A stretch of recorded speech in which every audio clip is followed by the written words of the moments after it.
position. Archie Clifford-Roberts, he's been Mr. Consistency this season so far, took 44 points. James Hartnell from Tempesta Racing, who is literally in the battle for second and third position with Chris Crossman coming into this round. The Hartnell is ahead by about 18 points, but, Steve Haley, Dean Riley had a great performance. The number 2 Tempesta Racing Ferrari there, Steve. Dave Hedges, Charlie Crossland from Team Fordzilla, Rich Smith, Regan Mitchell, Bliv AK, Gavin Utley, Roberto Santoro, Adam Misalovic. Obviously, for those wondering about the penalties, you had that. The editors lead by 127 points coming into the penultimate round of this season. They could sew the team championship up tonight, but it depends on what Tempesta Racing do with their 2 drivers. Hitotsuyama in third place. BD Racing with Chris Crossman, they're very much their talisman, could possibly get the jump on them going into the final round at Paul Ricard in a couple of weeks' time. RPM Racing on 350 points. The Sol Barwell Motorsport car, courtesy of Lukasz Karkos, rounds out the top 6 ahead of RS Motorsport. And the championship here, Steve, this is the biggest talking point. Archie Clifford-Roberts could have one hand on the title this evening here at Barcelona, but it is more about the battles between the likes of James Hartnell and Chris Crossman. Then you look from 4th, where Regan Mitchell is, Dave Hedges, Steve Haley, Aaron Walker. They're all in the shot of getting within the top 4. Even Dean Riley in 8th position. It just shows how close this championship has been so far, hasn't it? It has, absolutely. I mean, James Hartnell, he's in the second half of this season, he seems to have come alive. Chris Crossman won the opening round at the Nurburgring and then won the last round at Laguna Seca, so he's not out of the championship yet. And there's 75 points on the line this evening for this 90-minute race that we've got going on, so that's a lot of points. That's a big haul. They're going to be battling for it, and like you say, they're battling all the way down the table at the moment. Well, we're now into qualification. They actually got the jump on us on this one. So we got to about 12 minutes and 40 seconds still to go. Chris Crossman by 90 thousandths ahead of the driver on your screens, the number 96 of Archie Clifford-Roberts. Then it's James Hartnell, just 0.39 seconds adrift in third. Steve Haley rounds out the top 4. Charlie Crossland, he's showing a really good pace in the number 66 Team Fordzilla Audi, rounding out the top 5. But Crossman leading the way so far. And the times have been very, very competitive in free practices, Steve. But also when you look at the top 16 all the way down to Martin Dorgala in the number 488, they are covered by just over 1.7 seconds. Yeah, absolutely. And as ever, say it every week, there has been an awful lot of practice going on. These guys do take this very seriously, and they put in hours and hours, laps and laps of practice. And Barcelona, has to be said, it's amongst the drivers' favourite tracks. It's a really nice, fast-flowing track with some really great fast corners, technical sections, and then obviously the start-finish straight flat out into Turn 1 is an absolutely awesome experience. I think one of the highlights for me is when they come out of Kamsa at the top part of the circuit, and then you've got that blast when you're starting from around third gear at 160 Ks and you're going all the way down to La Cagsa, where you're going up to around 230 kph in fifth gear. You're braking all the way down the gearbox down into first gear at 70 Ks, which is the slowest corner on the circuit. We will show you the hot lap a little bit later on. Good evening to Cameron Fife. We're both all fine, Cameron. Looking forward to seeing how you get on in the penultimate round of GT4 next Wednesday, as that hits its penultimate round, the 5th out of 6 rounds for season 2 of GT4, and it's really been good to see. That's been ultra competitive as well. We've now got Jeffrey Wolf in the 86 Car Guy Racing Ferrari 488. He's just under 1.3 seconds off the pace. Yeah, Jeffrey Wolf's been an improving driver throughout the season. That's not to say he started off badly, but he's, he really comes into his own, and he seems to sort of, work his way into a race, and he gets better as the race goes on. But it'd be nice to see him get a reasonable sort of qualifying position and get towards the sharp end a bit quicker, because I think he's a driver to watch for the future. Yeah, there are some drivers that have improved. Dean Riley, who had a fantastic performance last time out, is currently 7th on a 144.139. Rich Smith, our winner last time out at his first ever Simsport Racing win, last time out when we went to Zandvoort for season 2 GT4 round 4 at Zandvoort. He's currently running at the top 14 in the sole Lexus RCF GT3 that is on this grid. And Rich was so... I mean, let's have a look back at that moment just briefly as we see Dave Hedges on our screen at the minute. But Rich is... he could not really... I don't think he found the words of how to describe the pure elation that he had after 45 minutes, banzaiing through the middle of the rest of the field, going around the outside of Tarzan and picking up his first win within the Simsport Racing community. That does a lot of for a driver in terms of confidence, and I'm sort of looking forward to seeing how Rich gets on here at Barcelona. Yeah, absolutely. Again, because Rich is one of these guys. He's a real member of the community. He's on Discord most evenings, and he's on the servers practicing most evenings. And he's had a little bit of misfortune, shall we say, in some of the early races where he's picked up damage. He's had little off-track excursions. He's a very quick driver, and if he can just sort his qualifying out again and just get into that top 10 maybe, which he's very capable of doing, he could have a good race. Good evening to Dave Jones. A big thank you to everyone that is currently watching via the relevant Facebook, Twitch and YouTube streams as well, which includes Let's Race, the Virtual Reality Racing Club, Thrill Junkies, the Simply Race Twitch and YouTube channel, Downforce Racing, amongst other platforms. And looks to me that we have Kevin Critchley. Evening, gents. Great quality stream as always. A pleasure to have you with us, Kevin. But also another driver that does really need a bit of a mention here, Bliv AK in the 747. He's really started to get to know that Titan known as simply as Godzilla. And he's put in some stellar performances as well, hasn't he? He has. He's really, like you say, he's got to know that car throughout this season, and round by round he's getting quicker and quicker. As he said in his own words, he's learning how to set that car up and the characteristics of that car, and I think he's really getting to grips with it now, and he's showing us some great times. Let's not forget the two guys, Pixley and Parker, who are showcasing the Jaguars for us, and credit to them. They've not got the most competitive car, but they turn up round after round, and they do it some justice. They've had some good rounds, some bad rounds, but they're here, in the Jag, the only two guys to pick it in the field. Yeah, I think Pixley had a really good standout performance at Monza, if memory serves me correctly. So, this car, if you get it right with the Jaguar, it is literally like putty in your hands. But, like, say, a technical track, because there's a lot of sweeping corners here, Steve, and it's about having the car that's going to have the right combination of both stability but also maneuverability in terms of how the cars maneuver around the circuit. And that's one of the big things, because this is a 90-minute endurance race. There are 2 mandatory pit stops, and we've seen it where like say at the Nurburgring, the first round, we saw how much these drivers are putting in those dedicated hours. They're spending evenings, they're spending weekends. Just as you said, Rich Smith, perfect example, putting in the sim time, putting in the seat time, making sure that they're doing everything in their power to make sure that they have a good race, but also a competitive one. And then also that's where the training and the mental and the physical aspects in terms of the consistency when it comes to lap times too. Yeah, I mean, you've got to find the sweet spot in the setups for these cars. There is a sweet spot to find on them, and then it's just about fine-tuning them at each track. And as you say, the practice makes perfect, because it's not just the driving style, the technique and the setup, it's the concentration. For 90 minutes you're concentrating 110%, plus the qualifying session, obviously, so close on to 2 hours concentration. It's draining, and it takes some doing. Yeah, well, as we go on board with Regan Mitchell in the number 69 Mercedes AMG GT3, Steve, just keep your eyes on the gap between Pinchbeck, Crossland, Mitchell, Riley and Ruddock. That is incredibly intense there, as Steve Haley now puts his way up into 5th place on a and that is on a 1:43.971 is his lap time so far.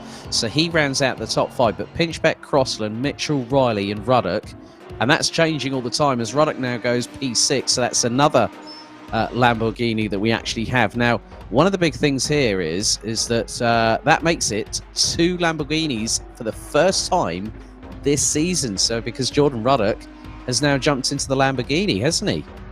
Yeah, I mean, Jordan, he's only raced a couple of times. I believe he was in the Ferrari at the beginning of this season. Yes, is that he right? was. Yeah. So the Simsport rules are that you can change car in the season, but you will be minus 50 points on your championship standings. Obviously, he's taken that hit. He's here to enjoy himself. He's missed a lot of rounds, so he's not really fighting for any sort of championship. But yeah, it's good to see 2 Lamborghinis on the grid.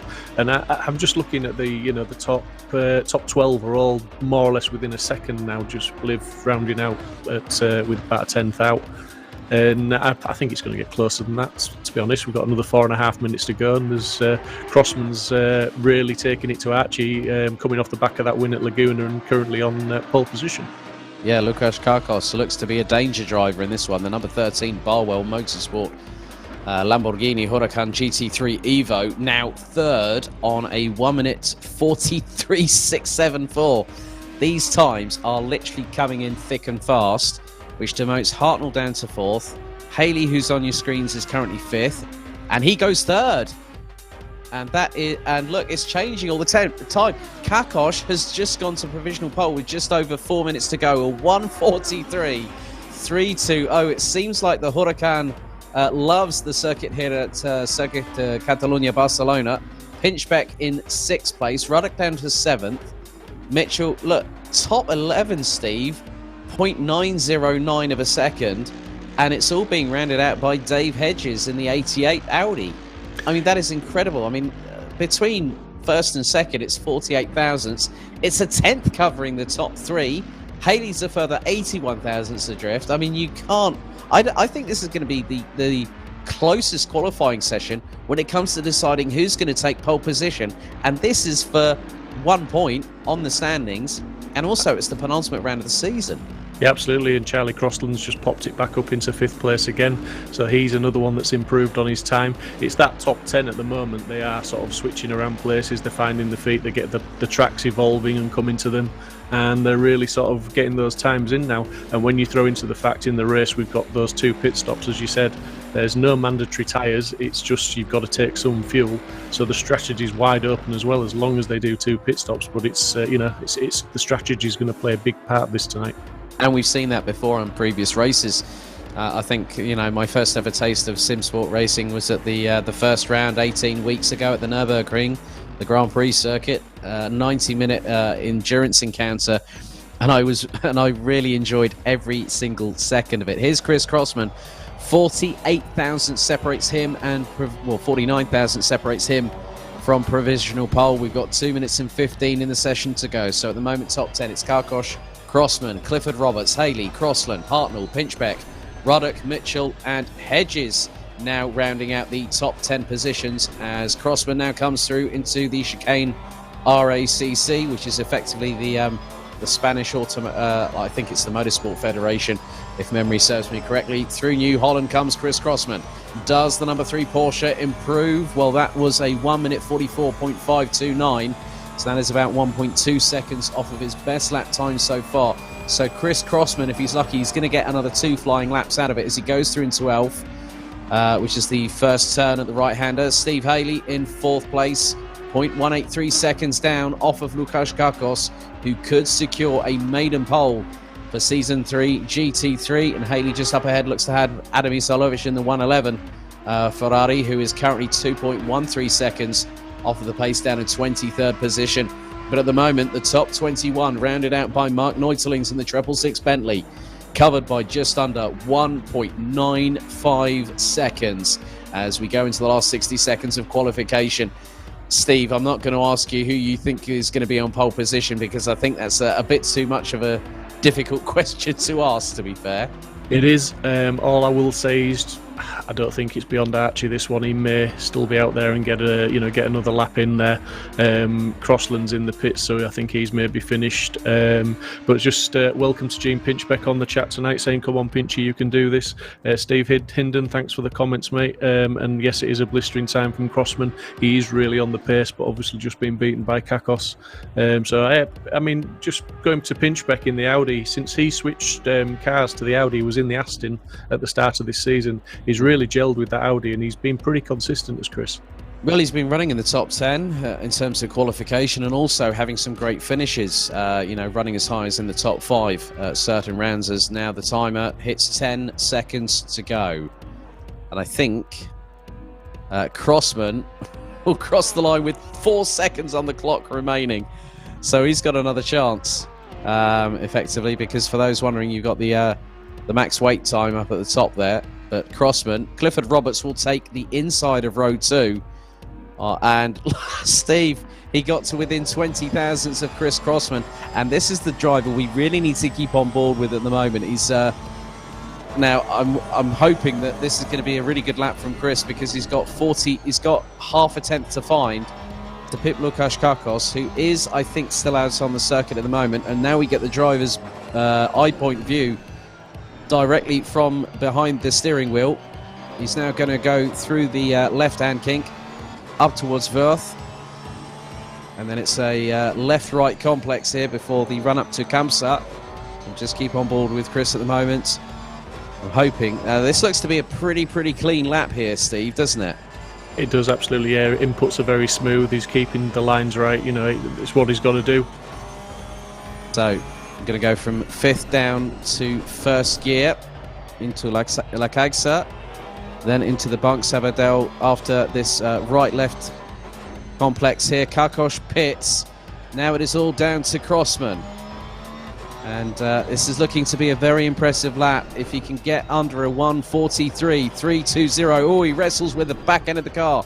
Going through the Europe car corner. Now through the chicane for the final time. Through the right-hander at New Holland. Crossman powers out of the corner in the Porsche. Will it be enough to take provisional pole here at Barcelona? It isn't. Not enough. That was a 1:43.866. So Lukasz Kakos takes a maiden pole position here in Season 3 GT3. What an effort from him. Absolutely fantastic. I mean, Chris Crossman, I think he just lost a bit there in Europa car. Just got a bit squirrely there, lost some traction, and probably lost a few thousandths coming out of there. But otherwise, it's been a very, very interesting qualifying. Good to see Lucas back, and he's a quick driver, is Lucas. He's a driver that hasn't been able to compete at every round, but when he does, he usually puts on a good show for us. Mm-hmm. Well, to really give you an idea of just how technically demanding this circuit is, let's have a look at the hot lap here of Circuit de Catalunya Barcelona here for round 9.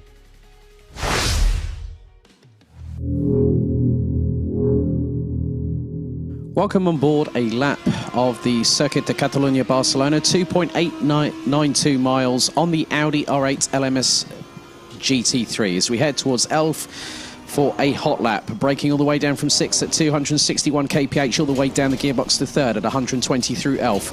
Through the next left at around 135 kph. As you start to build the speed for Renault, you're going to take this at full commitment, 3rd gear, 160 kph.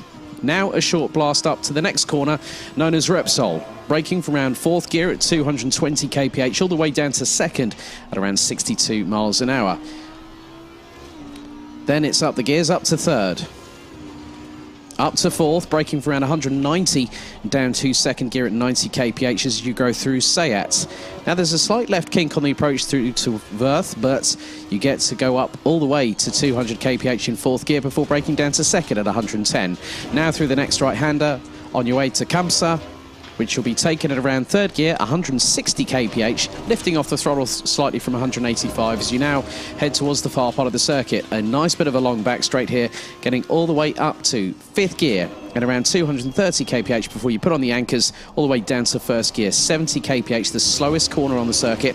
Now the last few complexes here at Barcelona, through the Banque Sabadell at around 2nd gear, 100 kph. Now into the next right-hander, which takes you through to Europe car, taken at 2nd at 110. Then it's through the chicane RACC, taken at 2nd gear between 75 and 85 kph, depending on how brave you are. Through to New Holland, the final corner on the circuit at around 170 kph in 3rd gear as you power across the line in 4th at 215 kph, and that's a 1:44.8 second lap time. Like from a driver's perspective on how challenging this circuit is going to be over the next 90 minutes. And Steve, obviously the drivers, they're just a couple of moments away for getting onto the formation lap. But what can we expect in terms of how the cars are going to handle, like say, for instance, tyre degradation? Because this track can be abrasive, especially with the amount of right-hand turns. You've got a lot of change of direction. But also, the tyres and the brakes are going to suffer quite a bit in many respects around this 2.892-mile circuit. Yeah, absolutely, because obviously it's effectively a sprint race with a couple of pit stops thrown in for good measure, so the guys are going to be pushing hard from the lights out to the checkered flag, and there'll be no respite. But, the tyres, I think the strategy, just based on the races we've seen so far, most of them will take tyres, so they'll split the race in half. So I don't think tyres will actually be an issue at all, unless somebody decides they're going to run the full 90 minutes on one set and just take a splash and dash, as it were, for fuel at the pit stops. And just to give you an idea, to change tyres, they are 30 seconds stationary in the pits, plus obviously entry and exit time to add on top of that. Whereas you can literally add probably 10 litres of fuel in less than 10 seconds stationary time. You could, they will have to add fuel because they can't do the full 90 minutes on the tanks they've got. But literally, they could shave 15 to 20 seconds off a pit stop by not taking tyres. Yeah, Jack Roderick says, amazing production, guys. Great to watch. Yep, always a pleasure, never a chore, Jack. But as you can see, the drivers are on the grid, ready to go. So it will be Lukas Kakos that starts from pole position, as we are set for 90 minutes of racing action here in Spain. Chris Crossman in the number 3, looking to go for second in the overall standings, is ahead of the current championship leader, Archie Clifford Roberts. Then it's Stephen Haley, Regan Mitchell and Charlie Crossland rounding out the top 6, followed by Jordan Ruddock, Chris Pinchbeck, James Hartnell and Dave Hedges completing the top 10. Dean Riley, Peter Hrobar round out row 6, ahead of Bliv AK in the 747 Nissan, with Paul Lindsay in the 21 Porsche alongside. Adam Isalovic and Sebastian de Tolonera round out row 8, ahead of Rich Smith, Jeffrey Wolf, Ranjiv Kalsi and Reese Wiggin that complete the top 20. This is quite interesting, Steve. Jack Roderick again has just said, I would love to enter the next season of this if it runs on Sundays again. Well, I'm sure news will follow very soon, I would imagine, about season 4, Steve. Absolutely, yeah. I mean, one thing for sure, it will be on a Sunday. This is our GT3 evening, so it will be Sundays. We run fortnightly, so it's every other Sunday night we race. Just back to the standings, though. James Hartnell, he's given himself a little bit to do this evening, hasn't he? Qualifying down in 9th. And most weeks you put me on the spot with a question at some point during the stream. Well, I'm gonna do it early doors. Porsche or Lambo first into T1? I'm thinking it's going to be side by side. As much as I'd like to say yes, I'm going to give the Lamborghini the benefit of the doubt because I want to see Lukas go into turn 1 leading. So it just depends on who gets the better start off the line. But in some respects, Crossman will have the advantage because he's got a rear-engine car. It is rear-wheel drive. And the Lamborghini is mid-engined rear-wheel drive. So you've got two completely, slightly different powertrains in terms of the organisation of how the engines are mounted, whether it helps the centre of gravity. But I know for a fact that Chris Crossman will not want to be in second place coming to T1, and neither does he want Archie Clifford Roberts to go up the inside of him in that sort of respect either. Yeah, and absolutely, and as Kev Critch obviously points out on chat, the Porsche is slightly shorter gearing as well, so it will just accelerate that bit quicker. It's still going to be a tall order because obviously he's going to be coming from a shade behind to get into that first corner, but this track is, as fast as it is and as wide as it is still a difficult track to overtake, and I think we'll see most of the overtakes into turn 1 tonight. That'll be the hotspot for passes, obviously with the slipstream down into T1 where it favours the brave, as it were. Yeah, I think even on the slight back straight you've got as well, going through Campsa and into La Caixa, that's an opportunity as well if you can nail it. But that's about an overtake about precision. But think it's fairly, well, I say this as from a commentator's point of view, it's easy to say, but I think it's fairly easy to defend that move, to be honest, because it's not a move you can get done before you're into the turn. Whereas if you get a really good run out onto the start-finish straight through New Holland, and let's say the car in front maybe just is compromised ever so slightly, it isn't. It's not impossible to get the move done before you enter turn one. Yeah. I mean, that's an incredibly long straightaway as well, because you know anything's fair in war and racing, as we are about to get things underway. They come through the RACC chicane here at the Circuit de Catalunya, Barcelona. 2.892 miles, 4.655 kilometers. They now start to make their way through the final corner. 90 minutes on the clock, 2 mandatory pit stops. We are about to get things going to green very shortly here in Spain for the penultimate round of Season 3, GT3. Who's going to get the run down to turn one and take the initial lead? It is about to get hot and heated under the collar. We go green, and they put the accelerators to the floor. It's a rush down to turn one. Kakos to the inside of Crossman, heading into T1 for the first time. Through into Elf. It looks like the Lamborghini's just got ahead. Clifford Roberts still ahead in third place. Haley just towards his outside as Kakos makes it through. Clifford Roberts trying to go around the outside of turn two, up through into Renault, and it looks like Clifford Roberts has got the inside on Crossman, but Stephen Haley has to slot him behind the Porsche. Yeah, that was awesome, absolutely awesome. I mean, Chris Crossman was dead alongside Kakos on the start there when the lights went green. I believe we've lost Blive K in the Nissan as well, which is a real shame, because that guy was really getting to grips with that car. But yeah, Archie's the one that's capitalised on that start, and really, you know, he's turn around for Pinchbeck. Turn around for Pinchbeck, dropping him out of the top 10. He was running as high as 7th. Now wondering, was there a little bit of contact? There are multiple cars involved. There's a Bentley in there. That looks to be Gavin Utley. And Blive K's Nissan is a bit forlorn to the left-hand side of the circuit. Well, let's have a look at the replay here. And they're all scrambling for position. And Pinchbeck gets a turnaround by Crossland. So it spins him around, puts him in the harm's way of Dave Hedges. And I think Blive K is going to be pretty much on... Oh! Now Isalovic just tagged Utley. Well, that was an absolute carambolage. There was so much going on, I really couldn't keep up with what was happening there. So, Blive K out. Gavin Utley turned around. Pinchbeck turned around by the slightest of nudges by the 66 Audi of Crossland, who's now hounding Regan Mitchell. Going down the start-finish straight is now Clifford Roberts, trying to assert his domination on the championship standings, heading into the final round at Paul Ricard. He's going to try and go towards the outside, but then has to cut back through Elf. Great defensive work there, Steve, by Lukasz Kakos, but I don't think Clifford Roberts is quite done yet, and neither is Chris Crossman in P3.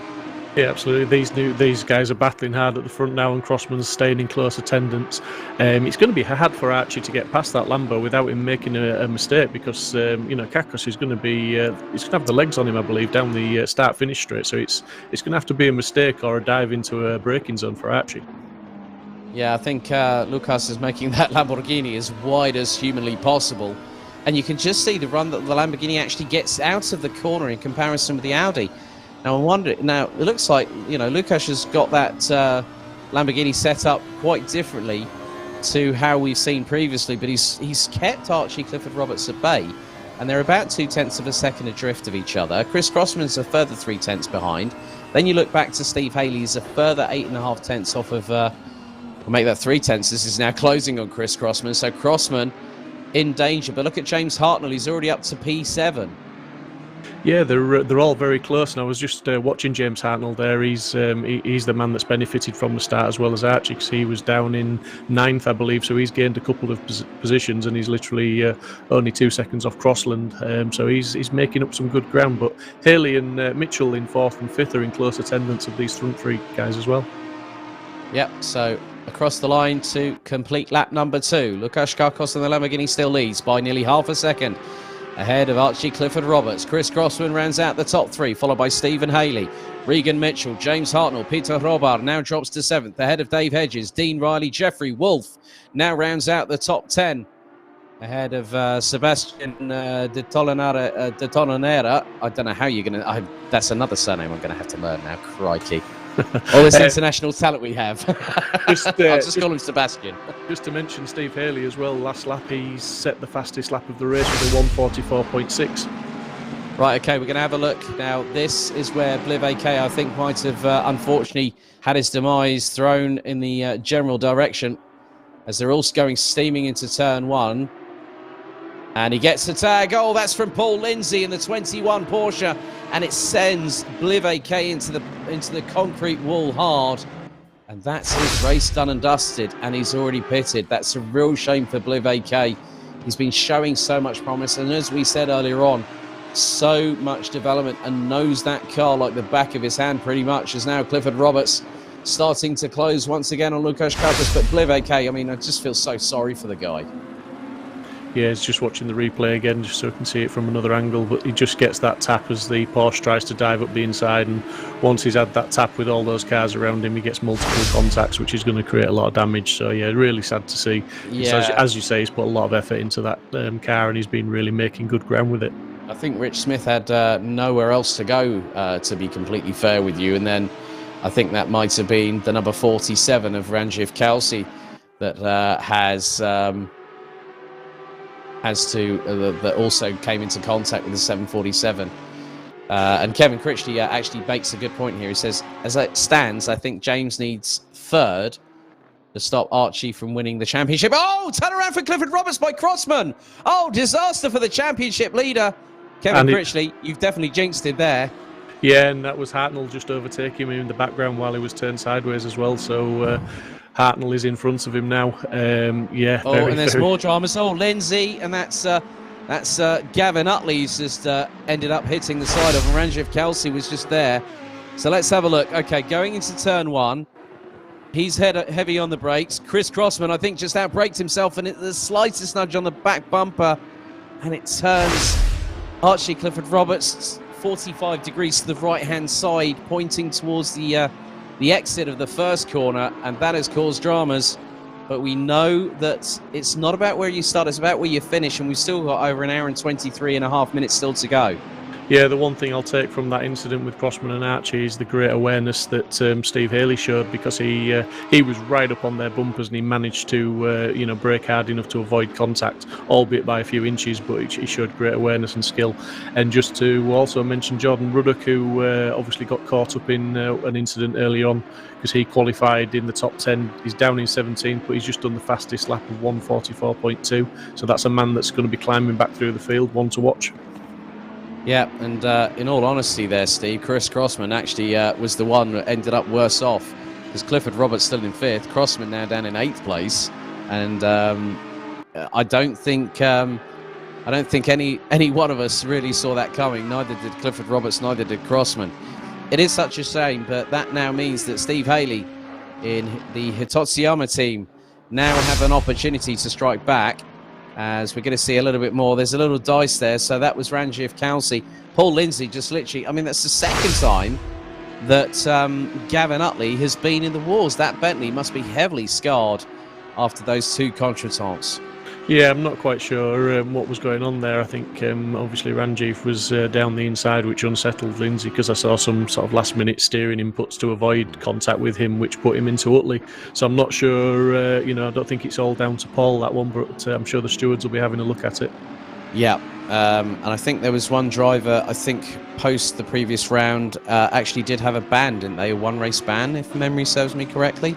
Yeah, one of the drivers, because he races in both our leagues, the GT4 and GT3, he served it in the GT4 league, so he was entitled to race this evening, but I don't think he's actually on the grid, so he's maybe chosen to call it a day for this one.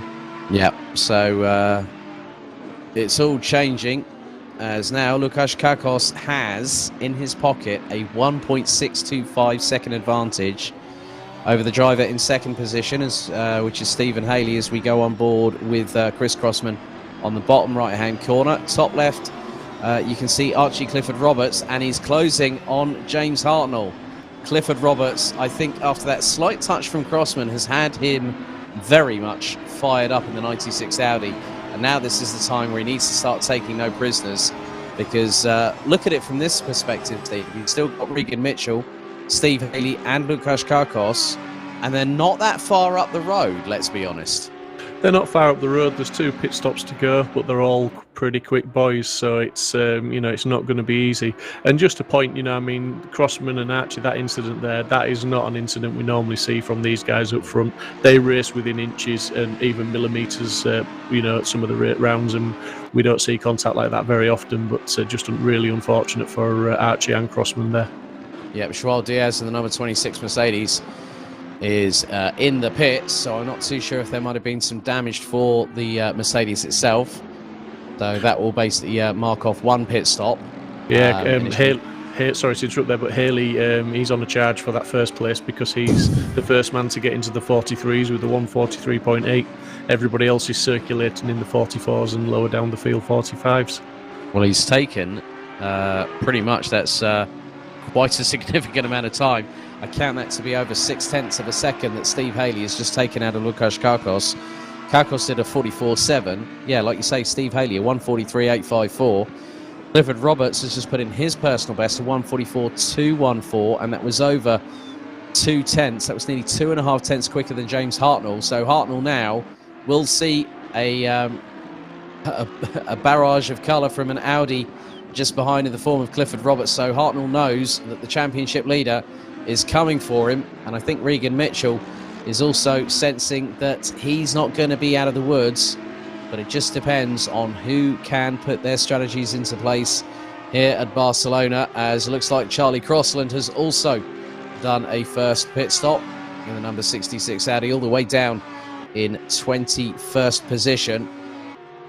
Yeah, I mean, sometimes it pays to mix your strategy up if you find yourself stuck behind cars, but I don't think Archie would really benefit from that because he'd come back out obviously in the middle of the pack and against some maybe slower cars which would hold him up even more. So I think he'll try and stay out as long as possible and stick to his original strategy probably.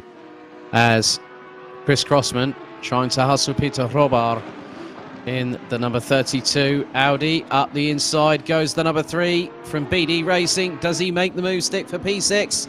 That's a great move, as we come to expect from Chris Crossman. Absolutely textbook. Just after the first corner of trying to initially get up close and personal with Robar, a couple of corners later there, Steve, that is textbook racing here at Simsport. Yeah, and that's what I'm talking about. These guys do race to a high standard, a high class, so it's, the mistakes are very, very rare from these guys. Certainly the top 10 guys, race clean every single week. So Steve Haley has taken over 0.4 of a second on that last lap around out of Łukasz Karkos. And the gap now between the two leaders is just over 0.6. Haley in the Hitotsuyama number 24 Audi, trying to chase down Łukasz Karkos. So it is Lamborghini versus Audi as they come through the chicane. One more corner to negotiate, and you're going to see, just look how close it is, Steve. Great angles here by our broadcast director, Mike Yao from Simply Race. Absolutely fantastic. Gap now down to under half a second. Yeah, Steve Haley's on the charge now, and he's got the momentum going, so he's really going to, start putting the pressure on Karkos. And the good thing for Steve is he's got 2.7 second gap back to Mitchell, so he's got some breathing room, he's got some space to launch an attack without worrying too much about who's behind him. And then you look at the battle from 3rd, 4th and 5th between Mitchell, Hartnell and Clifford Roberts. They are separated by less than 8.5 tenths of a second between the trio, and that is going to quickly fire up, but it looks to have extended now as Hartnell's just lost a little bit of a gap there.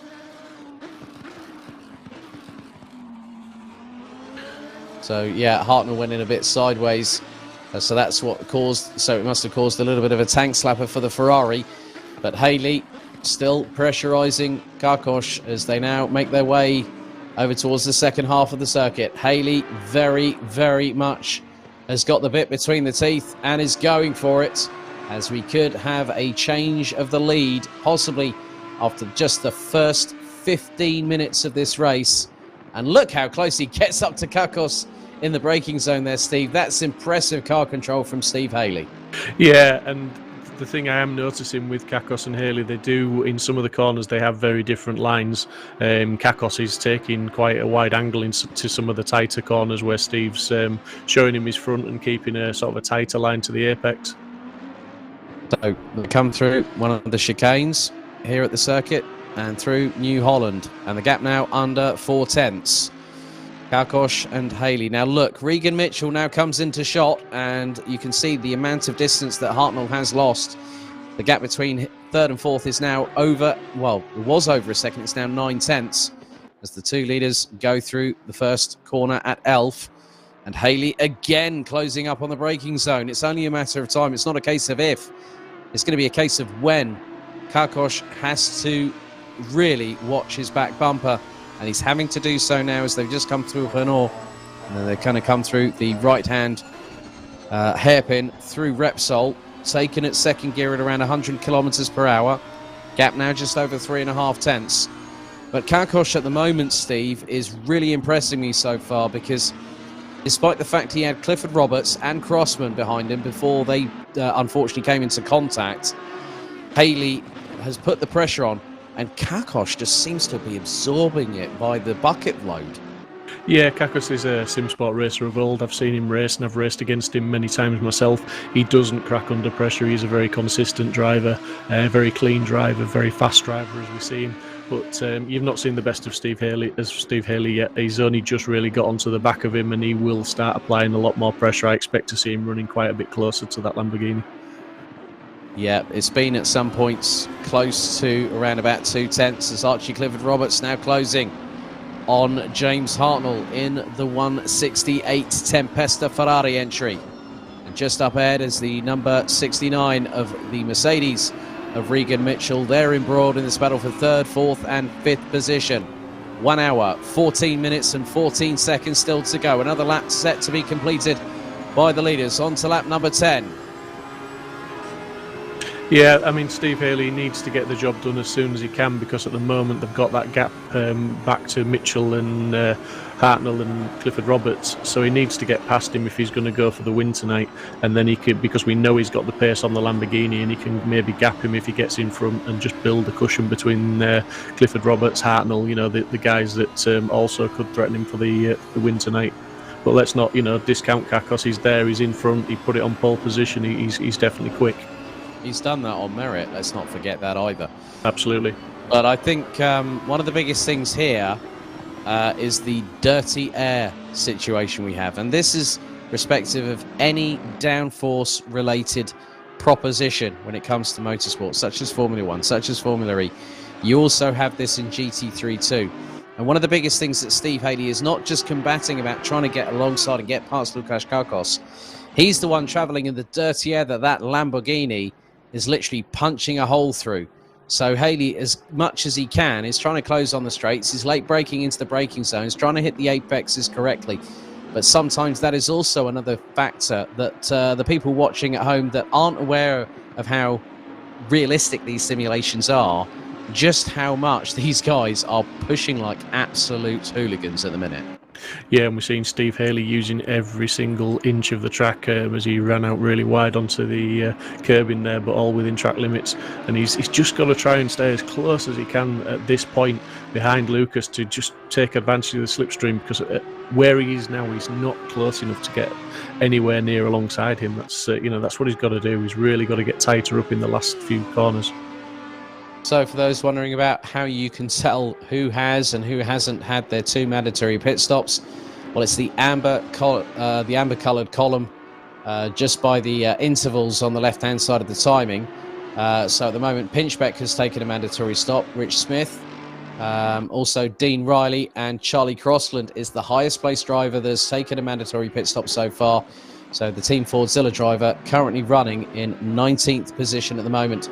But this is a titanic battle for the initial throws here, as we are fast approaching the completion of 20 out of 90 minutes here at Circuit de Catalunya, Barcelona, for the third season of ACC GT3 here on Simsport Racing, the place to race. If you want to get involved, head to our official website at simsport-racing.com. You can also find the link for our community Discord server, And for those wanting to join us to register for future championships, please feel free to join us, and let's see how we can get you on the grid here at Simsport Racing. Yeah, the fastest man on the last lap was Regan Mitchell. Interestingly, he made up 4 tenths on Stephen Haley and pulled away a couple of tenths on James Hartnell. Arch Clifford Roberts also put a faster lap in than James Hartnell, so he's really on the back of James now and applying the pressure to that Tempesta Ferrari. I think also, you remember what we say about endurance races? There's always one car that has a bigger fuel tank than anything else. Well, those are the Bentleys. Obviously, Gavin Utley, I don't know where he is at the moment in terms of his positioning, but Mark Neuselings, who was down in 21st after qualifying, now already up to P17 and is about just under 3.5 seconds behind Paul Lindsay. And we've seen it before from both Mark and also Gavin Utley here, Steve, that they've used those bigger fuel tank capacities to the Bentley's advantage. Yeah, they have. They'll run a bit longer maybe on the fuel, or when it comes to a fuel stop, they take less fuel as well. They don't need to put as much in because the Bentley is pretty good on its fuel economy as well, interestingly enough. So it holds more fuel and it uses less fuel, which is makes it for a great endurance car. But in the 90-minute race we've got now, because of the 2 mandatory pit stops, that's negated somewhat just due to the fact that they do have to pit twice.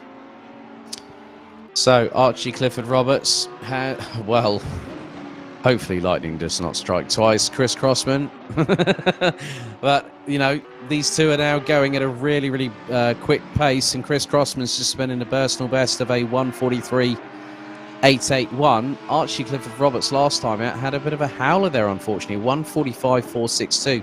So I don't know whether he had a slight mistake or there was an off-track excursion that could have caused him. So that's really put him into the clutches of Crossman once again. And this time it's battling over P5.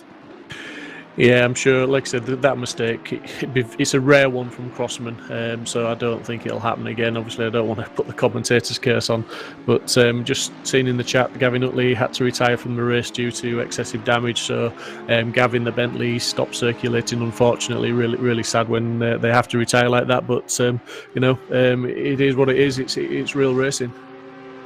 Yeah, so now the real question that beckons is who is going to be the first one to put their eggs in all one basket and decide to blink first and put in their first mandatory pit stop.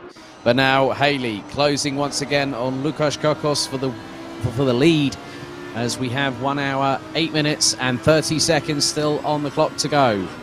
Local server time 3:59 p.m. So under the fantastic Spanish sunshine, we are racing. And at the moment, Haley got that gap down to, I think, the closest margin so far between the two, just over 1/10.5 of a second. Deep into the brakes once again goes Steve Haley, as that's through Sayat. Now into the left, Kink heading up to Verth. Let's keep on board with Steve Haley for a little bit here, because you can just see how much commitment both he and Lukas Kakos, they are using every millimetre of circuit that they can without being sort of pinged for a track cut. Otherwise, that will give them an automatic drive-through. But straight up, great racing between these two ever since we saw Steve Haley get into second place, Steve. Yeah, and what I'm seeing from these onboard pictures is that the Audi's got a fantastic front end on it. When you're watching Steve turn it in, it's turning in so much better than the Lamborghini. Sorry, it's holding the apexes better on most of the corners, and it's allowing him to turn that bit tighter, which is allowing him. You know, he's also braking that bit later as well, which is it's all adding up to him applying the pressure to Lucas. Yeah, and he put his nose up the inside of the Lamborghini going through the first part of the RACC chicane. But it seems like the Lamborghini has a bit more of grunt coming out of the corners, and Karkosh able to put the power down. Gap as they crossed the line was just over 4.5 tenths, and the gap between Haley and Mitchell now extends to nearly 1.5 seconds. Yeah, I mean, you say it extends there, Alex, but it was 2.7. So the fact that Steve's now caught up to Lucas, it's holding him up a bit, and Regan's now closing that gap down. Very well put there. So I'm just having a look at the times. It was 1:45.255 from Steve Haley. Mitchell did a 1:44.577. You're right. I think the dirty air not helping Steve. He's just got to try and just sort of chip away, hasn't he? And that's the key point.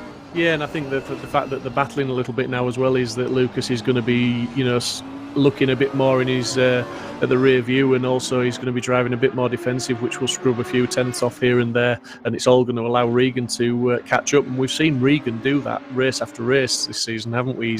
He's never to be discounted, because he will close those gaps up. Well, especially as he was the only one that had the, and I can use this term here because considering where we are, the cojones to use the Maserati MC GT4 in the first season of GT4, which had no ABS and no traction control. So we know how capable Regan is. As now Peter Hrobaert coming under threat from Dave Hedges in the 88. So Dave has made some good steady progress as well in the meantime. Jeffrey Wolf rounds out the top 9 ahead of Jason Ruddock as well, and Daniel Parker has said he's had to retire his Jaguar, unfortunately.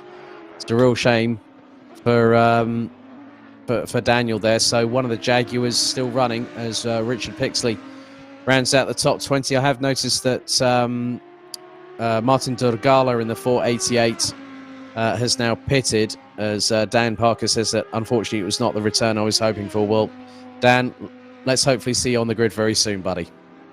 Yeah, poor old Dan, a return from an injury caused by a hamburger. We'll say more later, maybe, but yeah, not the return. Off air. But no, it's a good battle, and you know, Hedges is in the pit. He's chose to take one of his pit stops now.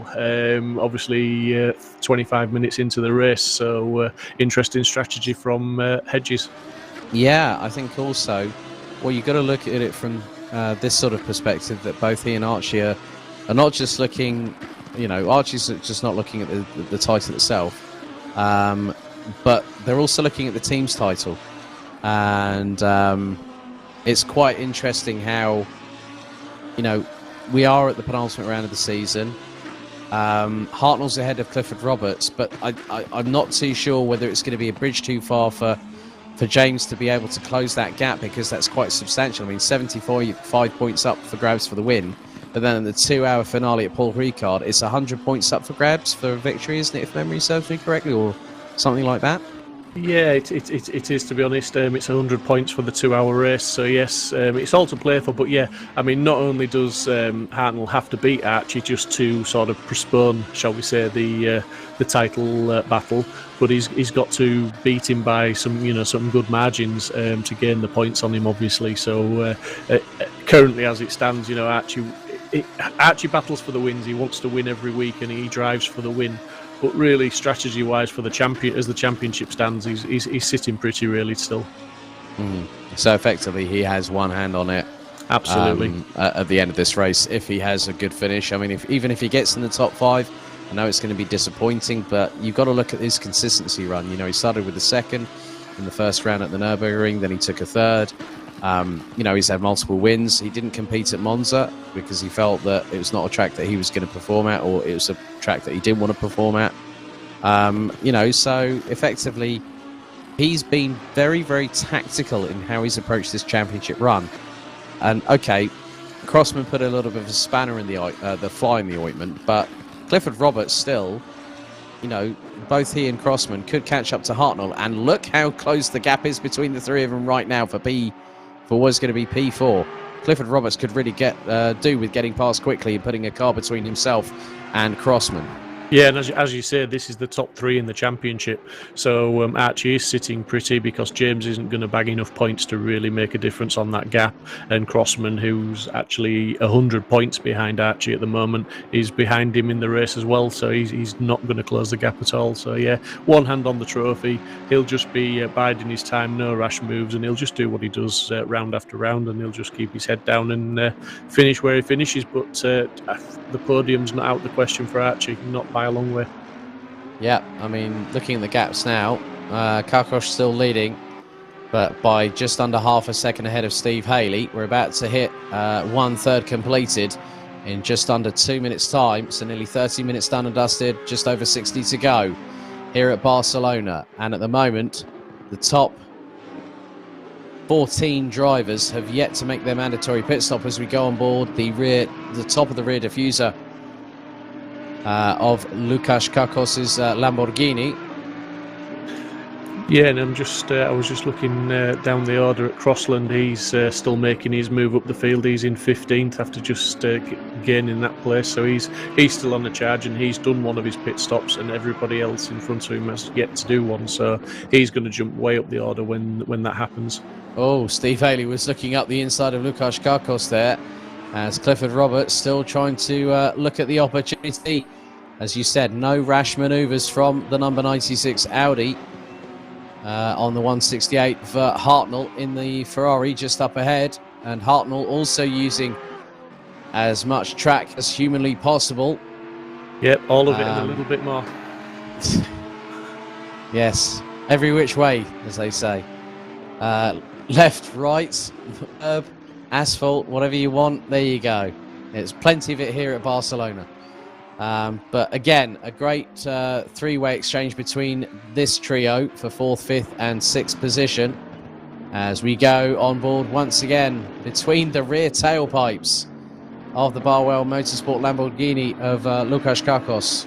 Oh, and that's Haley's gone to pit as Regan had caught him up as well, so he's avoiding that battle with Regan and Karkos and just gone into the pits now to try and do the undercut. Well, there we go. The first of the top 14 that have actually decided to blink, and it is Steve Haley. 30 minutes down, 60 to go. 1 hour left here at Barcelona. And Mark Riddell actually asks you, Steve, on YouTube, why aren't you racing these races, Steve? I think I can answer that for you, Steve, because you like being behind the microphone a bit more now these days, eh? I was going to say I'm a better talker than I am driver, mate. But, you know. I still race, but it's just all part of bringing the community forward, and I do enjoy the commentating side of things as well. So yeah, I get the best of both worlds. So thanks for asking though, Mark, and be nice to see you back in the community doing some racing with us. Yes, let's hope you do, Mark. So, but also Steve actually did compete at the, what was it? Was it the penultimate round of Season 1 GT4 in the Porsche? Yeah, Laguna Seca was a good race. Enjoyed that. Yeah, and he gave Aaron Walker quite a bit of a run for his money. Yeah, but you know, the conditions weren't right. I think on an optimal day, Aaron, I wouldn't have got near him, to be honest. He's pretty hot in the GT4s and the GT3s, to be fair to him. So it's getting very interesting as now Isolovic pits, Wigan pits, as Dave Hedges now running in 19th, just behind the number 76 Lexus of Rich Smith, and now Pixley's pitted. So this is a battle for position as well. It's worth pointing out these two guys have both pitted once, so this is track position. And yes, Mark, on chat, the races are open to anyone, but if you're still in our Discord, you can actually go to the sign-ups, GT4 or GT3, and just pop your name in. So just over 58 minutes remaining, and yeah, Crossland after... Now, look at Crossland. Yes, I said he'd jump up the order, didn't I? A few laps ago, once they all started making the pit stops, he was, you know, the highest up in the order who had done one pit stop. So it's obviously stands to reason now he's climbing the order pretty quickly. Well, if anyone might remember Charlie Crossland's run in the KTM at Bathurst for round 3, season 2 of GT4 from 23rd to the final step of the rostrum, and that just shows why Team Fordzilla have got that guy on their books. He's now up into 10th place as Lindsay's pitted. Ruddock has now pitted in the second of the Lamborghinis. So there is Crossland. Very shortly he'll come past the pits at some point to get past Ruddock. So it's been rather interesting, these cat and mouse strategic games that we see here in endurance racing, wouldn't you say, Steve? Yeah, and to be honest, when we're planning the championships, that's why we do it, because, you know, everyone can just do a sprint race, likes to flag, but it makes it a little bit more interesting when we make them visit the pits a couple of times. And just to mention, Regan Mitchell in second place, he's still lapping faster than Lucas in first place, but literally only by about a tenth. Lucas was a 44.9 on his last lap, and Regan was a 44.8. So he's not really making much headway, but he's close enough. Yep, so with 56 minutes and 35 seconds still to go, Karkosh leads now on lap number 20. of this penultimate round of ACC Season 3 GT3 as we go back on board with Hartnell in the 168, Clifford Roberts and Crossman doing their best to get past the Ferrari. And you can just see how committed Clifford Roberts is. He wants that position. He wants that third place. And this is a battle for position, ladies and gentlemen. Let's not forget that. And so Hartnell, I think, there's been some tracks where the Ferraris have been on song, like Monza, where he won that race. But then you've got the likes of Steve Haley now battling for position with Mark Neutlings, who's yet to make a mandatory pit stop. And there is Chris Pinchbeck, who's a lap down also. Yeah, but we know from the past races, we don't expect Mark Neutlings to make a pit stop anytime soon. He does tend to run longer, and that's not what Steve Haley wants right now, because he'll want to get that position in the bag and get in some clear air to make his undercut work. Otherwise, he's going to potentially lose time on the other guys. So we see him diving for the inside there. That's absolute fantastic. Really made that point and good awareness from Mark there, just to stay out wide, as we saw the Bentley just get a little bit squirrely under the brakes there. Yeah, I definitely saw that a little bit there too. So Jeffrey Wolf has now done his first mandatory pit stop and now is down in what is effectively 12th place, as now Haley up into P10.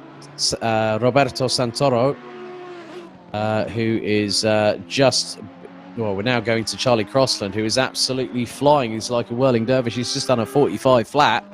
He's chasing down Ranjith Kelsey, who's yet to make a pit stop in the number 47 Ferrari. And then you look at the rest of the top six. So Hrobar, Crossman, Clifford Roberts, Hartnell, Mitchell, and Karkosh yet to blink. But Crossland is on an absolute mission. I think he wants to get his first win in the bag in GT3, wouldn't you say? Yeah, I was going to say there's no wonder he's on an absolute charge, because if he's looking at that standings and seeing where he is, when the other guys pit, we're potentially looking at our race leader here. So he's not going to want to be stuck behind anybody for any length of time. He's, again, like Haley, he's going to want clear air and take advantage of the track position and really gun that car and try and get some gap between the other guys. And, like you say, go for that first win. Yeah, well, he took 1.8 seconds out of Ranjith Kelsey on that last lap, and he's taken just over a second out of him. And he's going towards the outside. He's going to take the run inside, cuts through Elf, and he keeps two wheels on the tarmac. Ranjith Kelsey not giving any quarter as they go through Renault. The pair side by side. Kelsey back up the inside in the Ferrari, but Crossland keeping it pinned towards the outside into Repsol. He's not giving up. It's Charlie Crossland. You've got to give him absolute plaudits for having a lot of guts there. Intestinal fortitude, definitely two words of the day to be associated with Team Fordzilla's Charlie Crossland. Absolutely brilliant side-by-side racing. Great respect between the pair of them as well. Yeah, absolutely. And the thing is, we're giving obviously Charlie Crossland a lot of praise there and saying there's a lot of respect, but Ranjith Kelsey as well. Looking at the best lap times, Ranjith's best lap is a 46 more or less dead. Crossland's is a 44 dead, so there's a 2-second deficit, but Ranjith's managing to defend and hold that position. Oh, Archie Clifford Roberts now in the pits. So he pitted from what would have been 4th place behind James Hartnell. So his strategy call now comes into play as Crossland's starting to... I think he's trying to get there. He's seeming to be a little bit frustrated. He runs two wheels onto the sand, going through into Eurocar, and then now they come into the RACC chicane. Crossland doing everything. He's going left, right, and now he's going to go into the pits from 8th position. Yeah, so that means Charlie's clearing his pits. This will be his last pit stop, as has Dave Hedges in 18th. He's now completed all his pit stops. So these two guys are going to be going to the flag now. So it's really going to leave us guessing for a little while to the real state of the positions in this race. So Regan Mitchell in 2nd place is closing on Lukas Kakos. And we know that the Mercedes is very well associated with that fantastic engine roar from the exhaust on the back end, but also the amount of grunt that it has coming out of the corners. So Lukas Kakos now has another fight on his hands, but to be out there at the front of the field heading into turn 1, we're now about to complete our 22nd lap of this race with just over 51.5 minutes on the clock remaining, as now Regan Mitchell goes in the pits. This gives now I'm wondering how much has Łukasz Kakos, has he brimmed that tank on that Lamborghini? Because if he's done that, he's going to have an absolute field day if he manages to pull a gap. Because let's not forget, Hartnell and Crossman, could they be playing the long game too? The strategy call's completely out of the window here, Steve. Yeah, well, I mean, to be fair, all of these cars will run at least an hour with a full tank. So we've only been going just under 40 minutes at the moment, haven't we? So they're easily within their fuel window. It is just a case of strategy for getting rid of those pit stops and getting them out of the way. So, nothing surprises me at the minute that we're all sort of mixed up. We've still got quite a few guys yet to make their first pit stop, and we've got some guys have completed all their pit stops. Yeah, very true. Regan Mitchell, yep, in the pits. So Crossman and Hartnell promoted to third and second, respectively. Robart in the number 32. He's been doing a stellar job in the Audi. He's up to fourth. Ranjiv Kalsi, I think, might still be in sixth by the time that Regan Mitchell comes out of the pits, depending on how much fuel Regan has put in the Mercedes. Roberto Santoro yet to pit in seventh. Steve Haley in eighth. He's done a pit stop. Mark Neutlings again has done the graveyard stint in the Bentley, and he's currently ninth, ahead of Dean Riley. Clifford Roberts has one more pit stop to take. He's currently 11th, ahead of Jeffrey Wolf. Then it's Jordan Ruddock, Rich Smith, Paul Lindsay, Charlie Crossland, Reese Wiggin, Dave Hedges, Martin Durgala, and then we've got Sebastian de Tolonera rounding out the top 20, as there is Martin Durgala in the same livery as what we see Adam Isalovic in the T2 Motorsports Ferrari colours. He's running the 488 number, and Isalovic a couple of positions behind in 21st, running the 111. As there's Dean Riley closing up on Mark Neutelings. So some really good battles up and down the field, as now Hartnell pits from P3. Yeah, I just want to say thank you to Mark Riddell for the kind words. He's obviously just mentioned in the chat that he's just got into VR, and he'd like to get back into some racing, and he goes on to say Simsport's always provided the best online racing he's been involved with. So thank you for those kind words, mate. And like I said earlier, you're more than welcome to come back and test your mettle, so to speak, with these guys and see how you measure up. So 49 minutes to go on the clock. Riley closing on Neutelings for 8th position. And about 7.2 seconds up ahead is Steve Haley in 7th, ahead of Roberto Santoro, Ranjiv Kalsi. Hartnell still in the pits at the minute. Probar, Crossman and Karkosh. And that takes you all the way to the lead of the race at the minute. So Łukasz Karkos on his 24th lap of the circuit here. 2.892 miles, 4.655 kilometres. And the fastest lap held around the circuit is by one Valtteri Bottas from Mercedes-AMG Petronas. Yeah, we just saw Dean Riley then just showing his nose and maybe trying to get the inside line, but that Bentley is one heck of a car, shall we say, to try and overtake down the straight. It's pretty quick, and in the hands of Mark Neutlings, it's pretty good in the braking zone as well. So, Hedges and Crossland, two Audis that have completed their mandatory pit stops. Now this is going to get interesting, wouldn't you say, Steve? It is, because obviously, as we were looking earlier, Crossland was looking like potentially he would have his track position, he would be first, and Hedges, by my reckoning there, is only about 10 seconds behind him, so that's going to promote Dave fairly well up the order as well.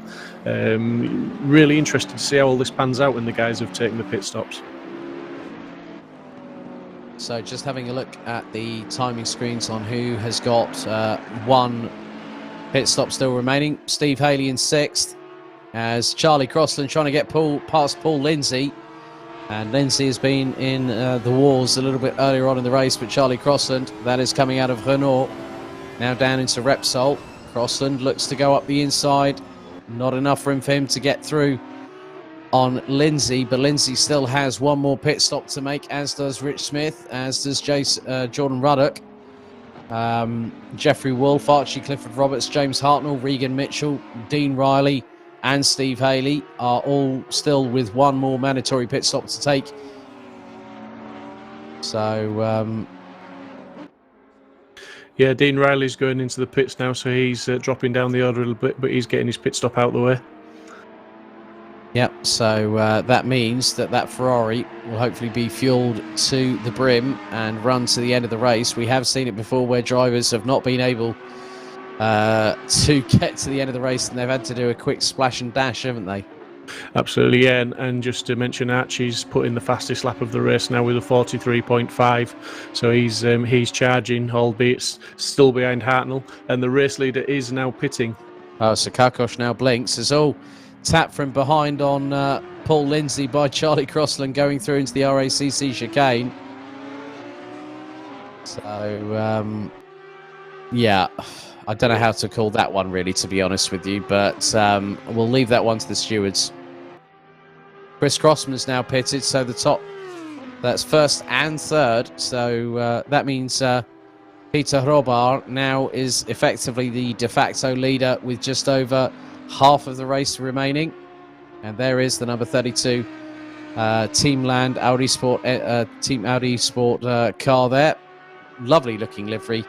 I think a little bit brighter than the ones that the editors run, because they run under the Team WRT liveries, if memory serves me correctly. They do indeed. And you say Hrobar in the lead. Kakos still showing second, but I'm wondering if Kelsey will come round to get in front and take that second place. Because again, it'll be interesting when Kakos and Crossman come out to see where they come out in traffic, because that's going to have a lot to play. It'll interfere a lot tonight. I think also the fact now that Steve Haley... Oh, stop go 30 for Chris Crossman. Now that was for speeding in the pit lanes, if memory serves me correctly. Absolutely, yeah. Oh dear, Chris Crossman's night has gone from bad to worse, unfortunately, there. But now Steve Haley has a real good opportunity to get himself a bit further up the order. And let's not forget that both now Kelsey, has he served a pit stop yet? I don't think he has. No, and Steve Haley's got the jump on Kakos there, by 6.5 seconds just over. So the undercut really worked for Steve. Great strategic call from the number 24 from Team Hitotsuyama. But indeed, that does mean obviously Crossland had track position on Haley. Crossland's cleared his pits, so issues and incidents to one side. We could see Crossland in the lead when all the pit stops are done. Yeah, I think you're right there, because now Peter Hrobar has now pitted on lap number 25 of this race. So we've got under half of the race remaining. Steve Haley trying to get past Ranjiv Kelsey, but Kelsey yet to pit. So whether he does go through whether he does come into the pits on the next lap, and that will give Steve Haley plenty of clean air and allow him to put the hammer down. Now, Steve Haley, on that particular occasion, he did a 1:45.219. Ranjiv Kelsey 1:45.894. So Kelsey is still pretty quick in the latter stage. Now he's gone into the pits. This now allows Steve Haley. Now, will he get out in front of Peter Hrobar is my biggest question here. So Haley goes through into second place, comes across the line, down towards the first corner. Will he be ahead of him? I'm not too sure on that particular occasion, but Haley's got some clean air. Now he can use this. Yeah, he's in the lead on the track. He has gained that position. The timing tower has just taken a little bit of time to update, but the timing screen is showing Steve Haley in the lead now. So, head down time, crack those laps out. Yeah, and then Hrobar has also been caught speeding in the pit lane, so he now gets a stop go 30. So two drivers there having been pinged for speed limit infringements after their pit stops. Not really good for the pair of them really there, Steve, is it? No, that's it. I mean, it's quite often they can be caught as they're entering the pits if you don't get the speed scrubbed off before you get to the speed limit boards. Then that's where quite often the penalties are picked up. It's usually on the entry to the pits. As we saw, Steve Haley was pushing really hard there as he got his Audi a little bit squirrely going into that corner. Right, Dave Hedges is about to cross the line. Ranjiv Kelsey and Mark Neutling's in the pits. Pinchbeck with a stop go 30 as well. Oh, what was it? Third time's the charm. Absolutely. I mean, poor Chris tonight, obviously he's had a humdinger of a race, and I don't think it's all been his fault, but that one, we can only blame Chris for that. Yeah. Yellow flag out on circuit at the moment, and there is Chris Pinchbeck, and he's now pulled it into the pits. Now, I think, is that going to be a retirement for the number 43? That'll be a real shame for Chris there. Yeah, absolutely. It looks like he's decided to call it a day. Obviously, he was well down the field due to incidents earlier on, and then getting that stop go, he's, final nail in the coffin, so to speak. Yeah, there's now Peter Robart closing on the number 86 of Jeffrey Wolf. And now Robart coming in to serve his stop go 30. And he pinballs off the pit lane barriers on the right-hand side. Oh, yeah. Dearie me.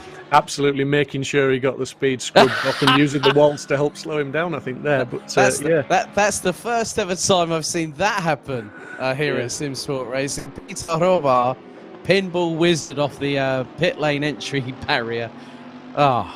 Just when you think you hadn't seen it all, Steve, and something like that comes and blows it out of the water, eh?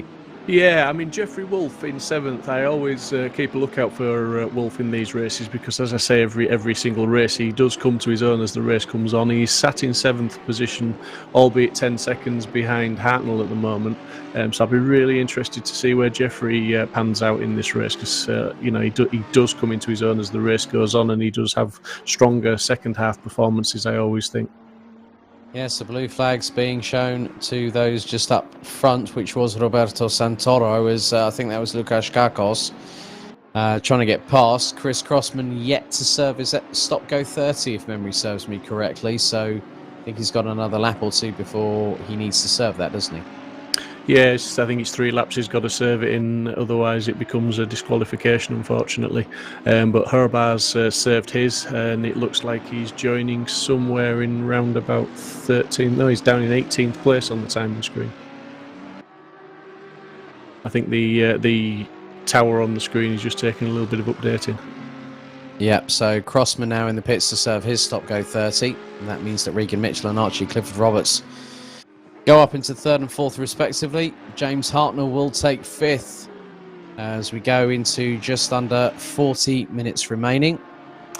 Yeah, interesting to see that Archie's closed that gap down to Mitchell, because if we remember back to when Archie was battling with Hartnell, they were a good few handful of seconds off Mitchell, and he was battling for the lead, obviously, against Kakos. So the pit stops have benefited Archie there. Well, looks like Rich Smith is going to serve his second and final mandatory pit stop in the number 76 Lexus. My apologies there, frog in the throat. I thought you were getting all excited for a second there, Alex, and I thought I'd missed something. Well, if something was really kicking off, you'd know about it, Stephen. You probably...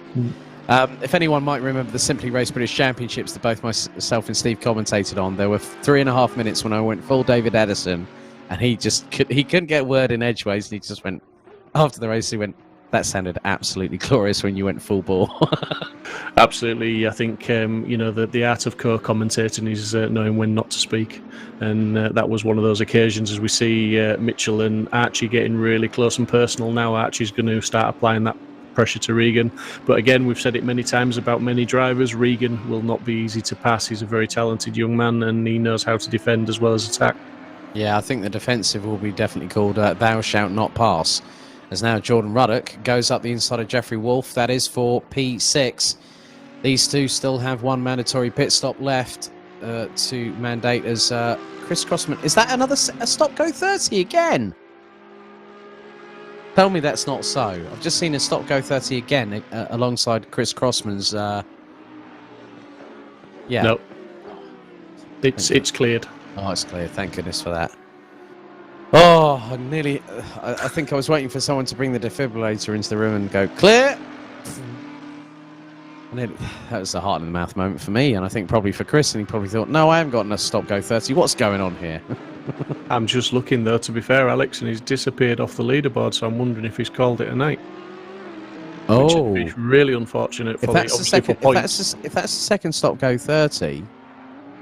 Oh my goodness me, that has changed everything. You know what that means? James Hartnell now has a really, really big advantage going into the final round at Paul Ricard for second in the championship. Not only that, Regan Mitchell, who's currently in 3rd place, is only 18 points behind.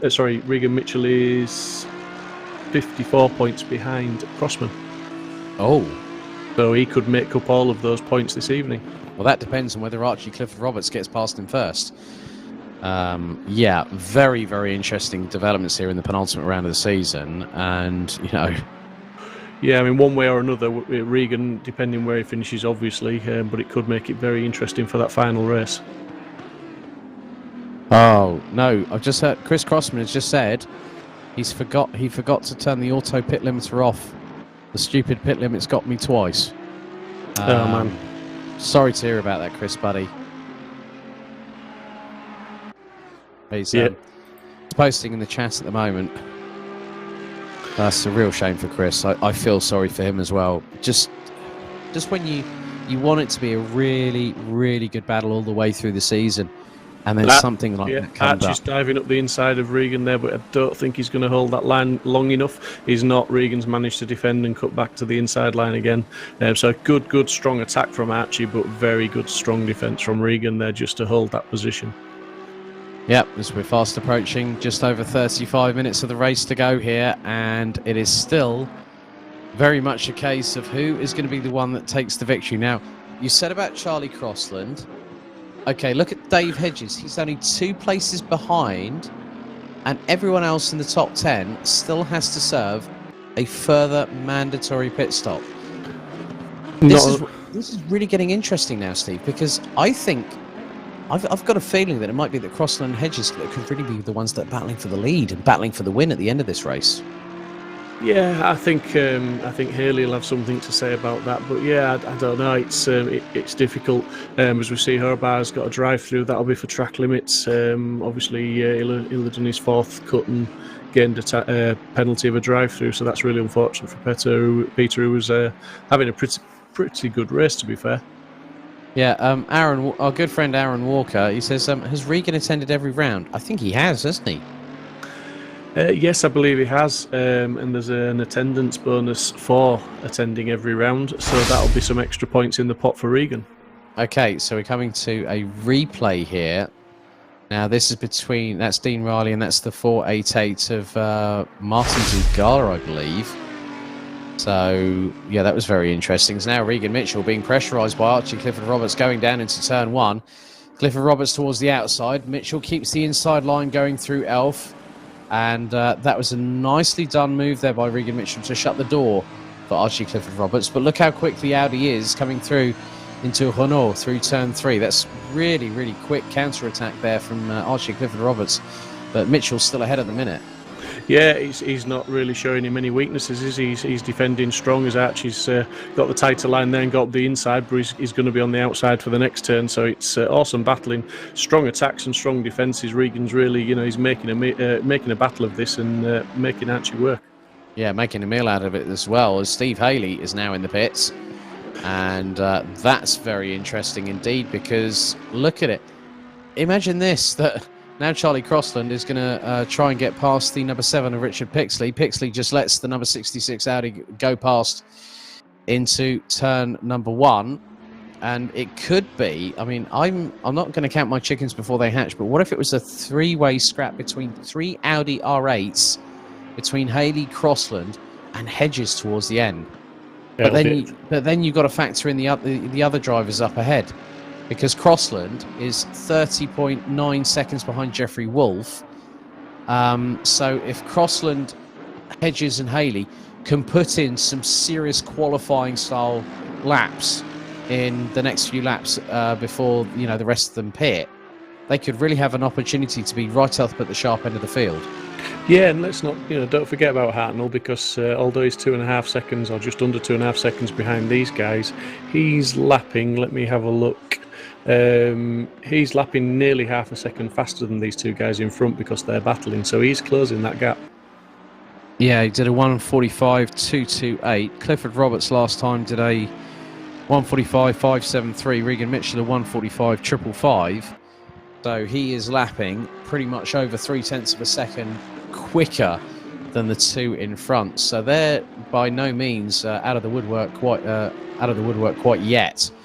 But Kakosh still has a 6.18 second lead ahead of Regan Mitchell, who again is making that Mercedes rear end as wide as humanly possible, not allowing Clifford Roberts to actually get an opportunity to get past. So great attacking work by Archie, and then also great defensive work by Regan there. Yeah, very, very good. And it's really sort of, they're not helping each other in the battle, as someone's pointed out in chat, they're holding each other up like this. Not only is Hartnell catching them, but obviously we don't know where that throws Crossland. And, I do think Crossland's going to end up in front of them once they've done their pit stops, but it's by how much. It is helped, like the person says in chat, it really is helping Crossland's cause this evening. Yeah, so could be very interesting as we fast approach the conclusion of 1 hour of racing. 1 minute and 10 seconds until that transpires with Karkosh, Mitchell, Clifford Roberts. Those two on the latter two on your screens is now Mitchell trying to break the toe from Clifford Roberts as they go down towards the first corner. Hartnell, Ruddock and Wolf and Lindsay out of that's 7 drivers out of the top 10 that have yet to make their second and final mandatory pit stop. Who is going to blink first? I mean, Regan Mitchell at the minute did a 1:45.231. Karkosh, in the meantime, has been putting in the 44.7s. The Lamborghini is pulling away at the minute. He's got a gap of around, 6.5 seconds at the minute now, with just over 30 minutes to go. Karkosh now is the one that's trying to move, who's trying to move away in order to allow himself enough of an opportunity to maybe get an undercut on these two, because they keep on pushing each other like they are. They're both running in the 1:45.2s here, Steve. That is about half a second down on what Karkosh is doing. Crossland's lap times of 1:44.7 again from the 66 driver. Yeah, he's matching. That's the same as Kakos. He's a 1:44.7 as well. So those two are lapping at the same sort of pace at the moment. Haley was a 44.697, so again a 44.7 for round figures. So those three guys are lapping on the same, but Haley's round about 12 or 13 seconds behind Crossland on track, I believe. So he's sort of not out of it, but he's got a big gap to Crossland to make up if he wants to get on the top step of the podium. So I do think Crossland's 28 seconds behind Wolf in 6th. So when you add those times together, I think it's going to be close when they come out of the pits, to be honest, but I think Crossland might have it. Yep, I think you very much might be right, and don't count out Dave Hedges on that one either. And he's about 12 seconds behind Crossland at the minute. There's now, we go to Hedges, who's just got, I'm wondering who's that behind him. That looks to be, is that Steve Haley, I believe, that's just behind him, and the Park Place Porsche of Paul Lindsay, who's managed to get his way all the way up to 9th place, but also still has a mandatory pit stop still to go before the end of the race. Yeah, and it's looking like Archie's, he's got the 1:43.5, which is the fastest lap of the race so far, and they get a point for fastest lap as well, so that's an extra point in the bag for Archie this evening, as we see him still really hounding the Mercedes of Regan Mitchell to try and get that position off him. Chris Grossman in the chat, just sorry for the DNF boys, got 2 stop and go penalties because, as you said earlier, so it's ruined his championship, but he's had to cool down, as you can understand. Obviously, we said he's probably going to be very upset with that, but sorry to hear that, Chris, mate. Yeah, he also feels so bad for clipping Archie near the start as well. I mean, Chris, that's racing. We both know that, buddy. But thank you for again for putting your heart and soul into it, mate. We know you've all got you've got the best of intentions. As now Steve Haley trying to get up close and personal with Dave Hedges. Oh.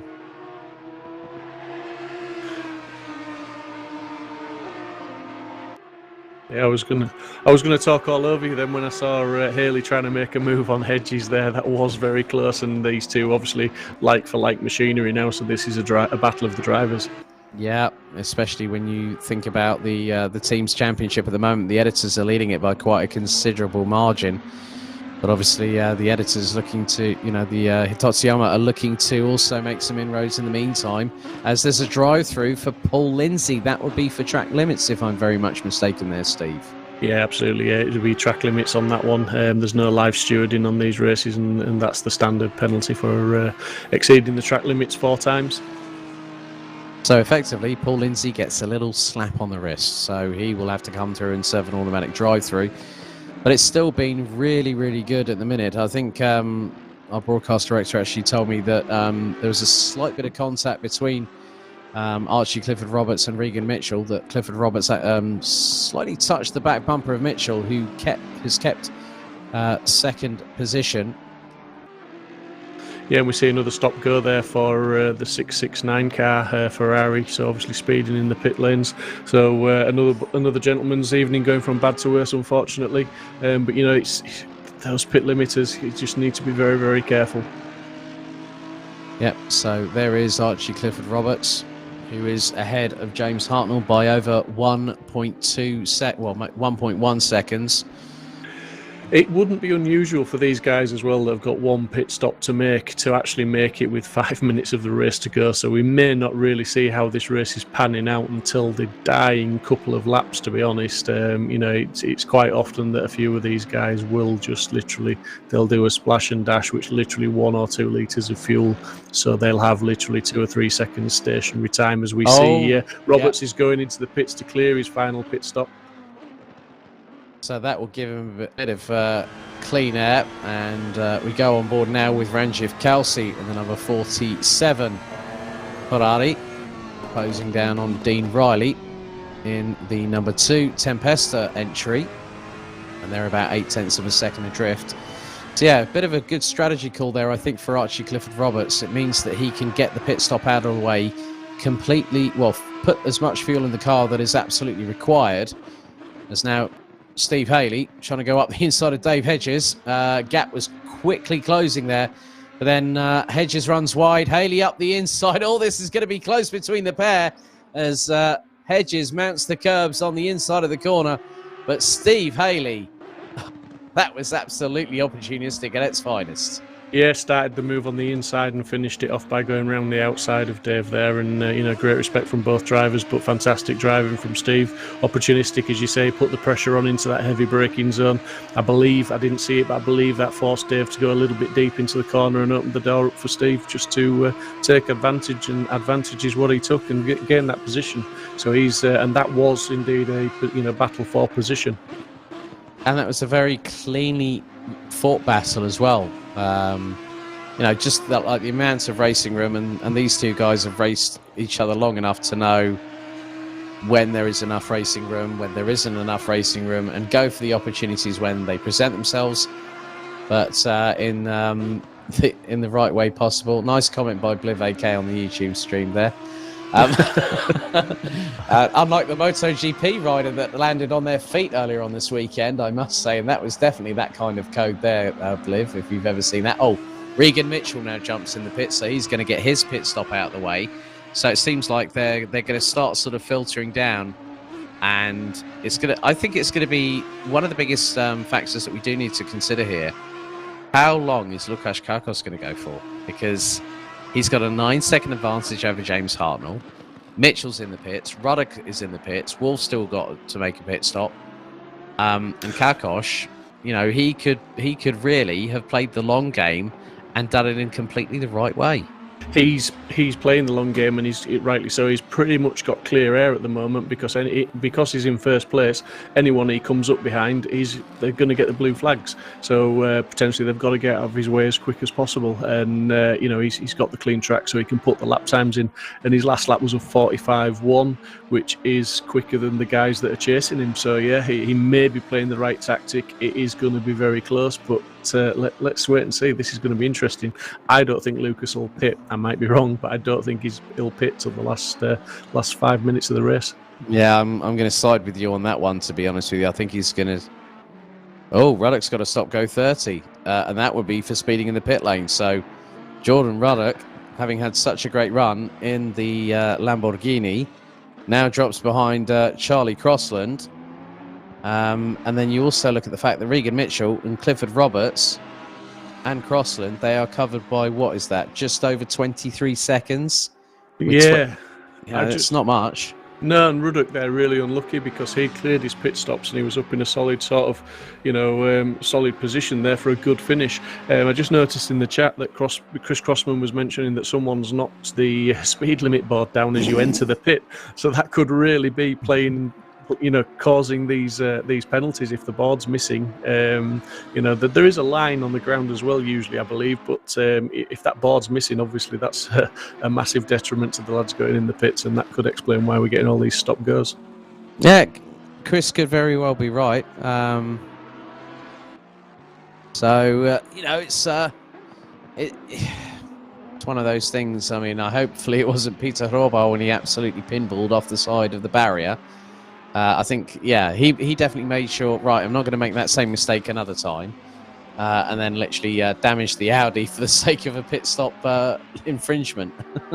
Yeah, I'm just watching Hartnell because he's done his final pit stop and seeing where he feeds back into the proceedings this evening, because he's dropping down the order a little bit now, but he's obviously on the way out of the pits. He's showing in third place, so it'd be interesting to see if that's a real-time third place. So we're coming up to the last 21 minutes. And that is hitting exactly now. So Karkosz still leads on lap number 39 of the penultimate race of Simsport Racing, Assetto Corsa Competizione Season 3 GT3 here at Barcelona, ahead of Jeffrey Wolf, who also has yet to make a second mandatory pit stop. James Hartnell rounds out the top three at the moment, ahead of Regan Mitchell, Archie Clifford Roberts, Charlie Crossland, Stephen Haley, Dave Hedges, Jordan Ruddock, soon to survey Stop-Go 30. Dean Riley and Ranjiv Kalsi, I think, as a result of that, at the very least, will be promoted to 9th and 10th positions, respectively. Then you've got Rich Smith, Adam Isalovic having a very steady run. He's been he's been hiding behind the curtains if it was a Panto production. He's running at the top 13 positions ahead of Roberto Santoro. And Mark Neuteling's in the sole remaining Bentley rounds out the top 15. Yeah, I think James Hartnell, we're looking at now potentially a race winner or second place as it stands, depending where Karkosz comes out of the pits. With these two guys, obviously Regan Mitchell's chasing James down now, and Archie's 4 seconds further back on Regan, and Crossland's 4 seconds further back on Archie. So that is the real-time positions there. The guys are battling for track position, and they're battling for the steps on the podium. And I think I've just seen Bliv AK just come back in as well. So, I think he's just getting some seat time with regards to the... Yep, there he is. Bliv AK back out on the circuit, just letting everyone get past. I think he's just... I think, that's not a bad idea sometimes. Okay, you might be at the back part of the field, but as long as he can get a bit more understanding with the car, it'll help him a little bit with regards to Paul Ricard in a couple of weeks for the season finale. Yeah, he's getting some track time in. Obviously, he'll do his best to stay out of the way of everybody now, as we see Wolf's got a stop-go as well. And then Bismarck in the chat said someone took out the pit lane board, so I had no vision from my car where the pit starts, so he slammed into the pits at 100 kilometres an hour. So obviously, a bit too quick there. And same for Chris Crossman. But yeah, it's proving to be a game changer of those pit boards. Yep. So that's changed the complexity, I think, a bit more than a lot of people were anticipating. I think ourselves up here in the virtual commentary box included. But it's fast becoming... I think it's been pretty much so far, with just over 18 minutes of the race to go, the Lukasz Karkosz show, hasn't it, really? And he's still got to make a pit stop, but I'm wondering what is the gap between him and James Hartnell at the minute here, Steve? Because that's the biggest conundrum I really need answering. Yeah, it's showing a lap down, isn't he, at the minute? But, like you said, it'll be interesting to see exactly where he is on track in comparison, just so we can try and work that out, maybe. Yeah, I think so. It'd be good to have that sort of idea in our heads, but I think Mitchell's working hard. Mitchell's working very hard to try and catch Hartnell. They're pretty much both lapping 1:45.1, both of them the last lap, so the gap is remaining stagnant. Charlie Crossland did a 45.3 on his last lap, so he got a little bit held up. The man on the move is Archie with a 1:44.6, so he was the fastest out of the front guys on that last lap. And there's 3.5 seconds between him and Regan. So, yeah, I mean, he's taken about half a second out of Regan on that last lap alone. as we go into the last 17 minutes. Yeah, and as we say that, Steve Haley did a 1:44.6 as well on his last lap, so he was, sort of 7/10 faster than Crossland in front of him, and he's 9.3 seconds behind Crossland at the moment. So that's a big gap to close in 16 minutes, but at that pace, he could close it. Yeah, I think you're very much correct there, Steve. We've seen dynamite drives from Steve Haley so far, not just in GT3 but also GT4 over the past few weeks and months here at Simsport Racing. So 16 and a half minutes to go, and yeah, I think what you said earlier, Steve, about the fact that Lucas could very well serve his last pit stop with just literally moments to spare, and that could make all the difference whether he is going to win the race or whether it's going to come down to the likes of Hartnell, Mitchell and Clifford Roberts. And Clifford Roberts is about 3 seconds off as now Jeffrey Wolf comes out of the pits having served his stop go 30. There's Rich Smith, who rounds out the top 10, and he's trying to battle away with Ranjiv Kelsey in the number 47 Ferrari for 9th place. This is a great little battle. We've had battles up and down the order all the way through this 90-minute encounter, and it's been rather enthralling so far. Yeah, it's been fantastic. Obviously, Rich Smith battling for Ranjiv, but Ranjiv's got one more pit stop to do. So while it is a battle for track position, Rich has got that position, no problem at all. So he'll be up into 9th once Ranj enters the pits. And at the moment, I'm just looking at the lap times between Lukasz Karkos and James Hartman at the moment, Steve. Karkos did a 1:44.8 and Hartnell did a 1:45.1. So they're running Hartnell is running about 0.3 of a second off of the, what I must say is quite militant, consistent pace that Lukasz Karkos has done with regards to the long game strategy. There's now Rich Smith trying as hard as he can in the sole Lexus in the field to try and get past Ranjiv Kelsey, but no dice as of yet. No, trying really hard there with the Lexus, just trying to use some of the grunt down the straight, but the Ferrari just held him off as he goes to the outside now, and then try and cut back, but that's going to be a big move to pull off there. Ranjiv's got the line, he's defending well. Yes, he is indeed. So Rich Smith still trying his best to get past. Oh, nearly a little bit of a tussle between the pair of them. Almost trying too hard there, Alex. Yeah, I think sometimes that can put the cat amongst the proverbial Lexus pigeon that we've got on our screen at the minute. And at least I said the word pigeon, not pigeons, because there's only one Lexus on the grid anyway. But yeah, now this straightaway, and that is looking very close. Rich Smith looked like he was going to try and plant it around the outside, but outbraked himself, and I think he just compromised his run through the corner there as a result.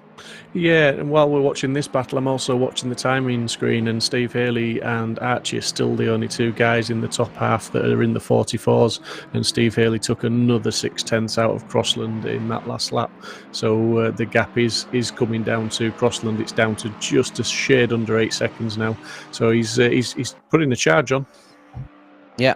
Lucas currently on his 44th lap now.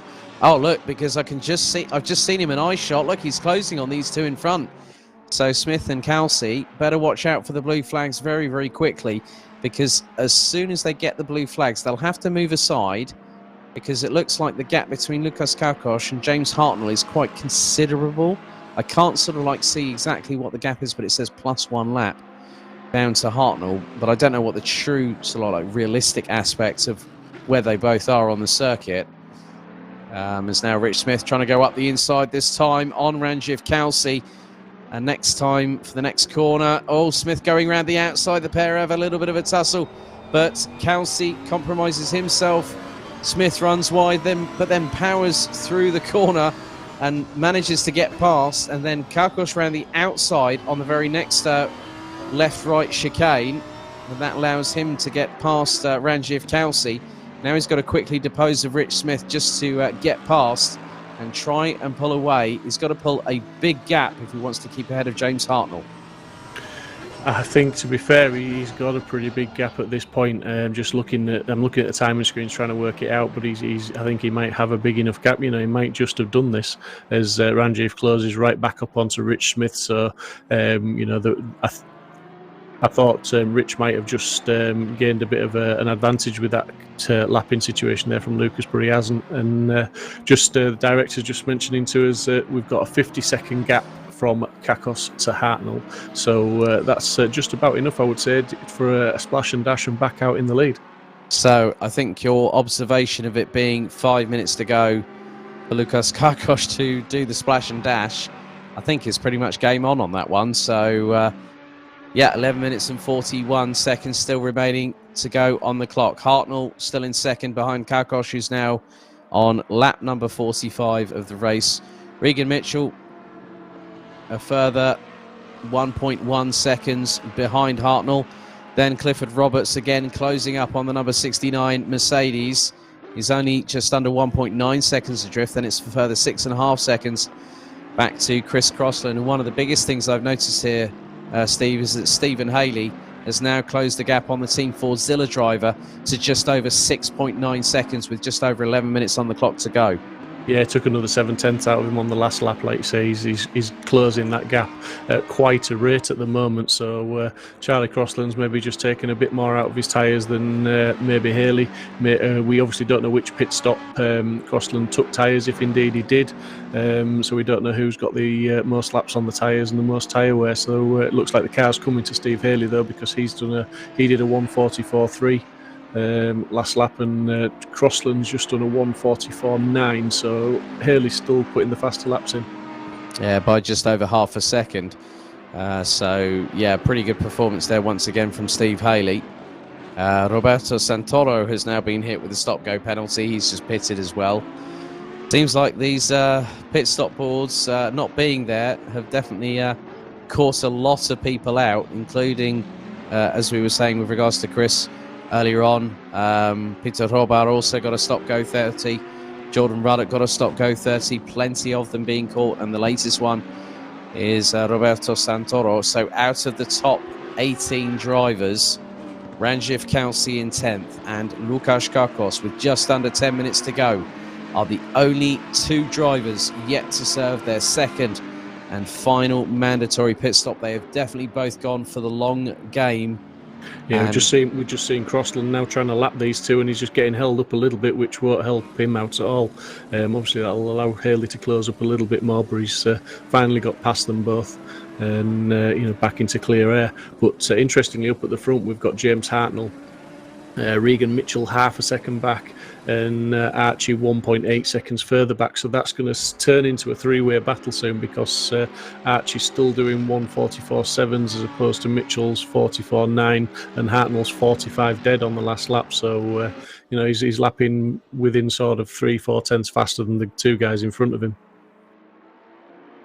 Yeah, so still all to play for. Just under 9 minutes of the race remaining. Regan Mitchell just over a second behind James Hartnell in the 1:68. Effectively, it looks like, from my estimation here, Steve, that the title in some respects will go down to the wire for the driver's title. But I think realistically, with the way that both Archie Clifford Roberts and Dave Hedges have performed this evening, I think the editors, with the amount of points that they had coming into this race, might have the title for the team's championship, I think, pretty much sewn up here at Barcelona. Yeah, they're looking like it, because obviously Dean Riley's behind Dave Hedges, although James Hartnell is in front of Archie. So it's pretty much going to be there. I think it would take two DNFs at the final round, as we see Lucas Kakos taking his pit stop now. So this is going to shake it up, and this is when we're going to see where the other guys fall into place. Did you see how slowly he came down that pit lane? He was careful. He was Mr. Careful personified there. And now, here we go. Hartnell on the bottom right-hand corner of your screen, being chased down by Mitchell and Clifford Roberts, as Kakos now buries the accelerator to the floor. Out of the pit lane comes the number 13 Lamborghini, still in the lead with 7.5 minutes on the clock remaining. We're now on to lap number 47. I think we're going to hit over 50 laps completed here at the Circuit de Catalunya Barcelona in the Montmeló region here in Spain, as the sun now glaring a bit further towards the tarmac, as the local server time showing 6:02 p.m. But what a race it has been so far. Kakos has absolutely nailed it. Pole position in qualifying, and he's on course to what could be a fantastic and emphatic maiden victory here in Season 3, Steve. Yeah, and I mean, after 90 minutes, he's literally one corner in front of the guys, and we've had battling for the full 90 minutes. It's been a fantastic display from all involved. Yeah, we've had a few stop-go penalties because the speed limit board, but these guys up at the front, as we saw Lucas there, was very, very careful. I think Chris Crossman, had he not got caught out by those boards, he would have been up here still battling for a podium place. So yeah, I think we've had some good racing tonight, and it's just a good show. So we have just over 6 minutes remaining. We head to the season finale for Season 3 GT3 at Paul Ricard Le Castellet in France in just 2 weeks' time on October the 25th. After 10 weeks of 10 race, sorry, can't get the words out right. False teeth, Alex. 10 race evenings on Sundays over 20 weeks. And we are getting down to the business end of the season. Łukasz Kakos has over a 7.5 second advantage ahead of James Hartnell. We're on board with Regan Mitchell in the number 69 Ferrari, who's just 6.5 tenths of a second adrift. Just half a second behind is the number 96 of Archie Clifford Roberts, who is looking to make good his intentions and looks to have one hand on that championship trophy for Season 3. It looks like we're going to come down to last 5 minutes of hard battling now for those final 2 spots on the podium. These guys are going to go hammer and tongue now as Archie's close right up onto the back of Regan, who in turn is right on the back of the Ferraris. We see that Ferrari running really wide in that turn there, James, using all of the track to try and get the drive out the corner and get the jump on Regan if he can. Yep, so into the last 5 minutes, Clifford Roberts looking, he sniffs, he can taste the podium.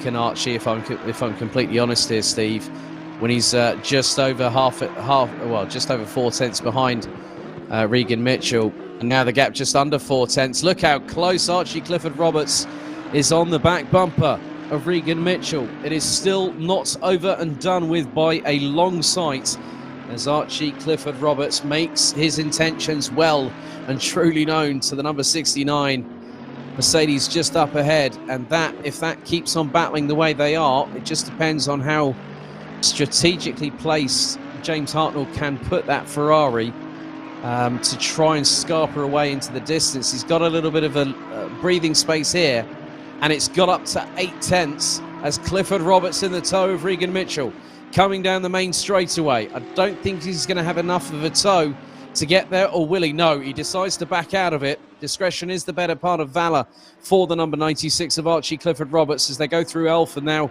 into the next corner at Renault. Wow, this is absolutely nail-biting right now, Steve. Yeah, absolutely, and the fact that Archie's on the back of Regan has just given James a little bit of breathing space, although that's strange to say when we're talking about 7 tenths of a second, but that is enough breathing space just for James to concentrate on what's in front of him and not worry too much about what's behind him. He'll leave that to Regan. He'll be one eye on Archie and one eye on where he's going at the moment. Well, I think you might have to do some points calculations at the moment, Steve, because I'll be interested to see what it might be in terms of who's got what points come at the end of this round. But look at how hard Archie Clifford Roberts is battling away with Regan Mitchell. The amount of curb that he took on that last corner, that car was nearly up on 2 wheels, but he is not giving up yet. As long as there is time still left on the clock, you are guaranteed that Archie Clifford Roberts will breathe as much as he can to try and get past Regan Mitchell, because the gap between them is just 3.5 tenths of a second. And now James Hartnell is scarpering away in some sort of capacity. He's got a gap of 1.1 seconds. Oh, bit of the tail end started to snap away for Archie Clifford Roberts. It might mean that the tyres are starting to be at that point of degradation. where it's not going to be easy. And if he puts the power down the wrong way coming out of the corner, Mitchell goes to the right, then to the left. Clifford Roberts keeps in the tow. Just over 2 minutes remaining. Down to the first corner once again. Clifford Roberts going towards the outside to try and get the cut back. This time on Regan Mitchell. It does not work for the number 96 Audi. So just over 2 minutes to go, and it is still to play for, Steve, isn't it? Absolutely. Archie's showing us that he's not only capable of leading from the front, he's very, very capable at battling hard with the guys and taking it to them. You know what I mean? Archie's really pushing Regan. But it has to be said, Regan's doing a fantastic job. He's defending those lines. Yes, it's costing him a little bit of time, but he's going to maintain, that last step of the podium and finishing where he does there. I believe that will pretty much, barring maybe 1 or 2 points, put him level pegging with Chris Crossman in the championship. Oh, now the twist in the tale gets rather even more interesting for the final round at Paul Ricard, when we crown our Season 3 GT3 drivers and teams champions here on Simsport Racing. If you want to get involved, head to simsport-racing.com. You can find our relevant social media links on there for Twitter, Instagram, our Facebook group, and also our community Discord server. And we'd love to have you all along to join us for future seasons of both GT3 and GT4 competition. So less than 60 seconds to go, Steve. And if it finishes as it is, again barring 1 or 2 points, because I'm just trying to do this on the fly, Archie will be about 60 points in front of James Hartnell. No, that's a mistake, because I'm forgetting about Lucas out in the front. So yeah, he's going to get 66 points onto 369, so that'll give him 431. Is that right? Yep. And Archie's got 451 now, and in 4th place he will gain 51 points, so he'll be on 502. So the driver's title will go down to the final round at Le Castellet in 2 weeks. It will, because obviously there's a lot more points on offer there. With it being a 2-hour race, it's 100 points for the win, so definitely still on the line. As we've seen tonight, incidents can happen, and Archie, who has to be said, is sort of favourite to get on the podium, if not win every week or every round, can have a setback. Indeed. So the timer strikes 0. That is it. We are on the 51st and final lap of round 9 of Assetto Corsa Competizione, GT3 Season 3 here at Barcelona. Let's see if we can find where our leader is out on the circuit, because I don't think we're that far away from having another new winner here at Simsport Racing, because it has been an absolute dominant display after nearly 147.5 miles of racing competition here at the Circuit de Catalunya Barcelona in Spain. We are waiting to see when Lucas Kakos comes out of New Holland for the 51st and final time, as now he comes through, and it is a win for Lamborghini. It is a win for Lucas Kakos in the number 13 here at Barcelona. Absolutely textbook, from lights to green to checkered flag. Lamborghini wins here in Spain. What a brilliant drive. James Hartnell takes second. Regan Mitchell rounds out the podium. Archie Clifford Roberts has to wait 2 more weeks, because we go to the season finale at Le Castellet in France for our 2-hour season finale ender. And now Dave Hedges comes across the line to take 7th behind Charlie Crossland and Steve Haley. And I think pretty much that could be the team's championship. I think all bar decided there, Steve. Yeah, pretty much. I mean, just to give you an idea, I've just done some calculations, and Archie now has 502 points, plus 1 for the fastest laps of 503. James Hartnell has 435. Crossman 351, Mitchell 353. So Mitchell overtakes Crossman in the championship by 2 points. And that is a difference, I think, of 68 points between first and second in the standings. Indeed. Well, with 100 points on the table for the win. And it has to be said, 88 for second, 76 for third. So if Archie finished too far down, then the points difference could get to the point where it's great enough for Hartnell to take the championship. Yep, it all goes down to the wire in just 2 weeks' time. Whew, 90 minutes. That was a cracker, buddy. We should do more races with 2 pit stops. I think that was awesome. That was absolutely awesome. It was some really good strategies, different strategies. Not everybody did the same. I think some of them acted on the fly, as it were, depending on what traffic they were in. And really, really was an entertaining race. It had its fair share of incidents that, the stewards will look at, but that's racing, unfortunately. It happens. But generally, that racing was absolutely awesome. And I agree with you, Steve Hindon, in the chat. Yes, thank you, mate. Awesome race, guys. Well done. Well, we're going to wait to see. You know what I'm going to do? Looks like we've got our top 3 waiting to jump into the interview booth. So, Steve, I'll be back with you in just a couple of moments' time when we'll close things out here at round 9 of Season 3 GT3. Have fun.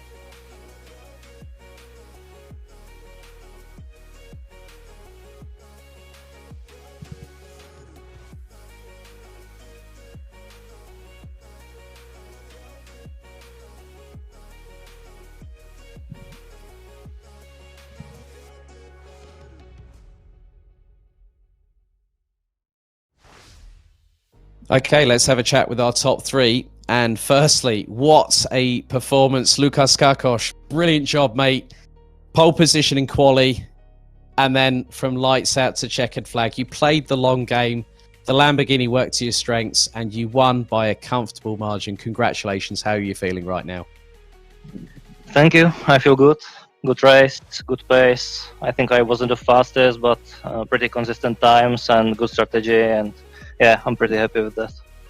I think really in the early stages of the race, Lukas, we saw that both Archie Clifford Robertson and Chris Crossman were trying to get the jump onto you going into the first corner on lap 1, but they fell by the wayside. Steve Haley tried catching you up.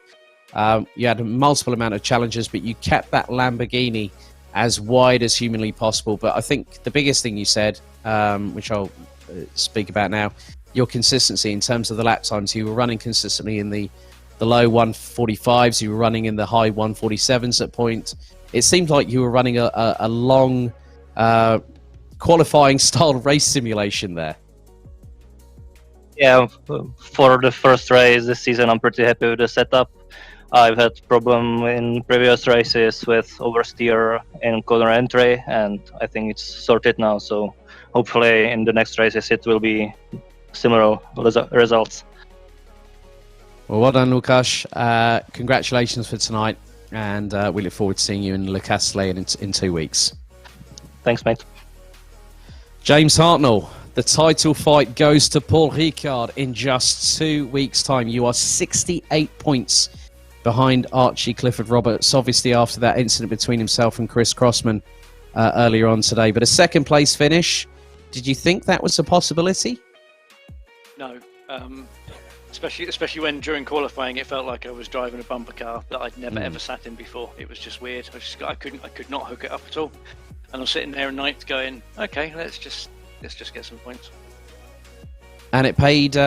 I think also one of the biggest things. I think the other thing you must have said to yourself, right? Well, let's also keep out of trouble, shall we? Yeah, keep out of trouble. Try and look after the tyres. Archie shaped a lot of that race because he pushed Regan and I really hard. By the way, congrats to Lucas. That was one hell of a drive. Archie pushed us both, and I could see that it was going to be tyres that were going to make it in the last 10-15 minutes.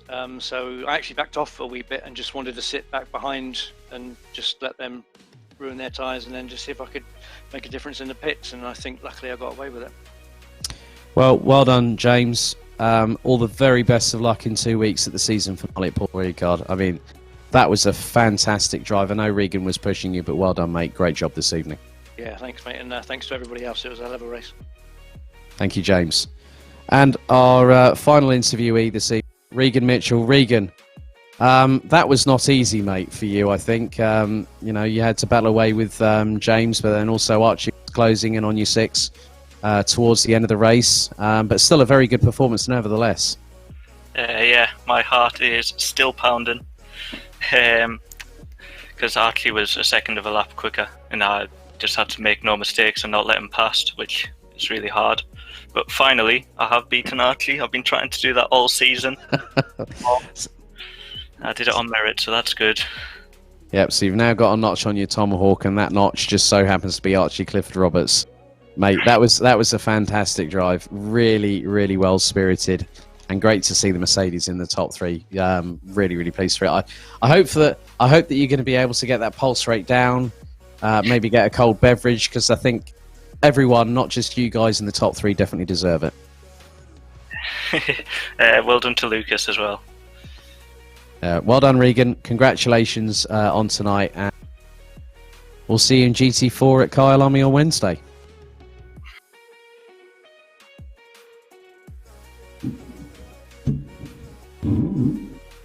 Well, Steve, that was a very, very interesting. Some good comments there from our top three there in the interview booth, but also, just how pleased Lucas was after a dominant display from him. It was really good to see another winner on the top step.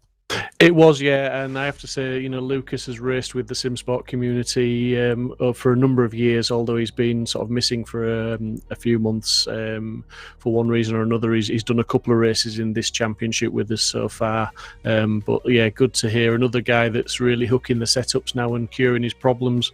Just, you know what, we've only got one more round of this championship left, but if all these guys are getting the cars sorted, the next season's going to be absolutely epic. Yeah, definitely.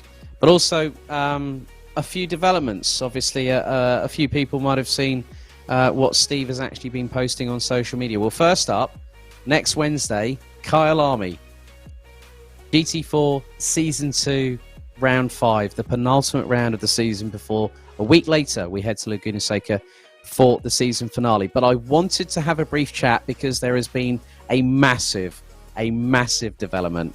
And I'm really, really pleased for the community. I'm not going to be part of this because I think at the end of the day, it's fantastic what has happened. That we've got the Jensen Team Rocket RJN endurance race with Simsport Racing, multi-class, so GT3 and GT4, 3 mandatory stops, 2 driver teams, full random weather, and it is the virtual 3 hours of Silverstone starting at 1900 British summertime on Friday next week, the 16th of October. And from what I hear, Steve, Jensen's back racing with us. There is a whole host of driving talent. There is a completely stacked out grid.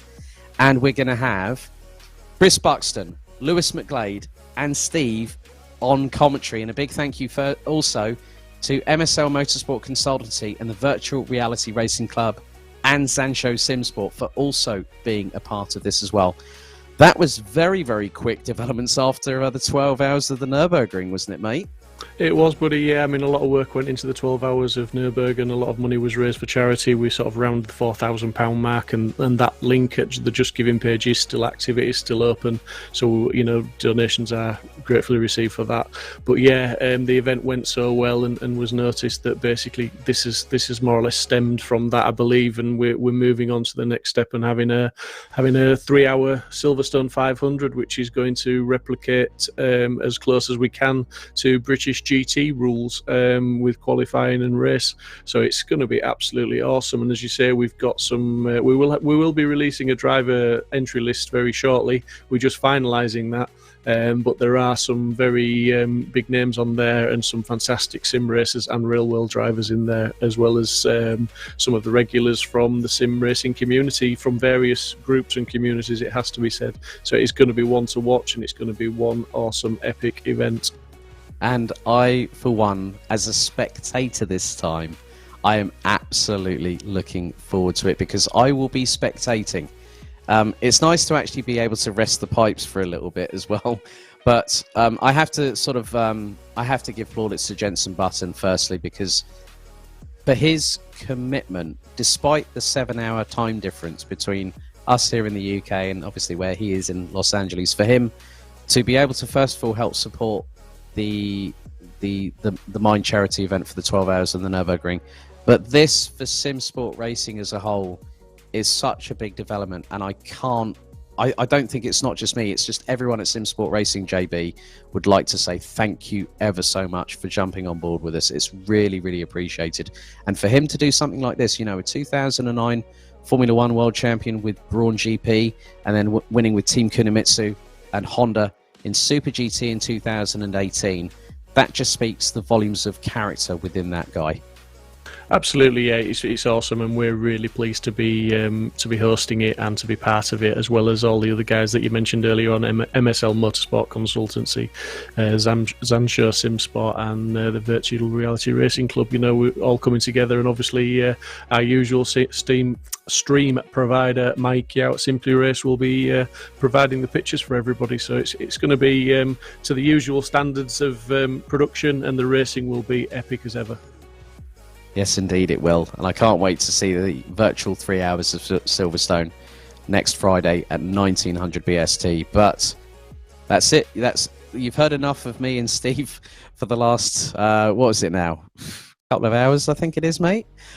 You'll hear our dulcet tones once again at 8 p.m. British Summer Time next Wednesday, when we head to Kyalami for the 5th and penultimate round of Season 2 GT4 here on Simsport Racing. To find out more about us, head to simsport-racing.com.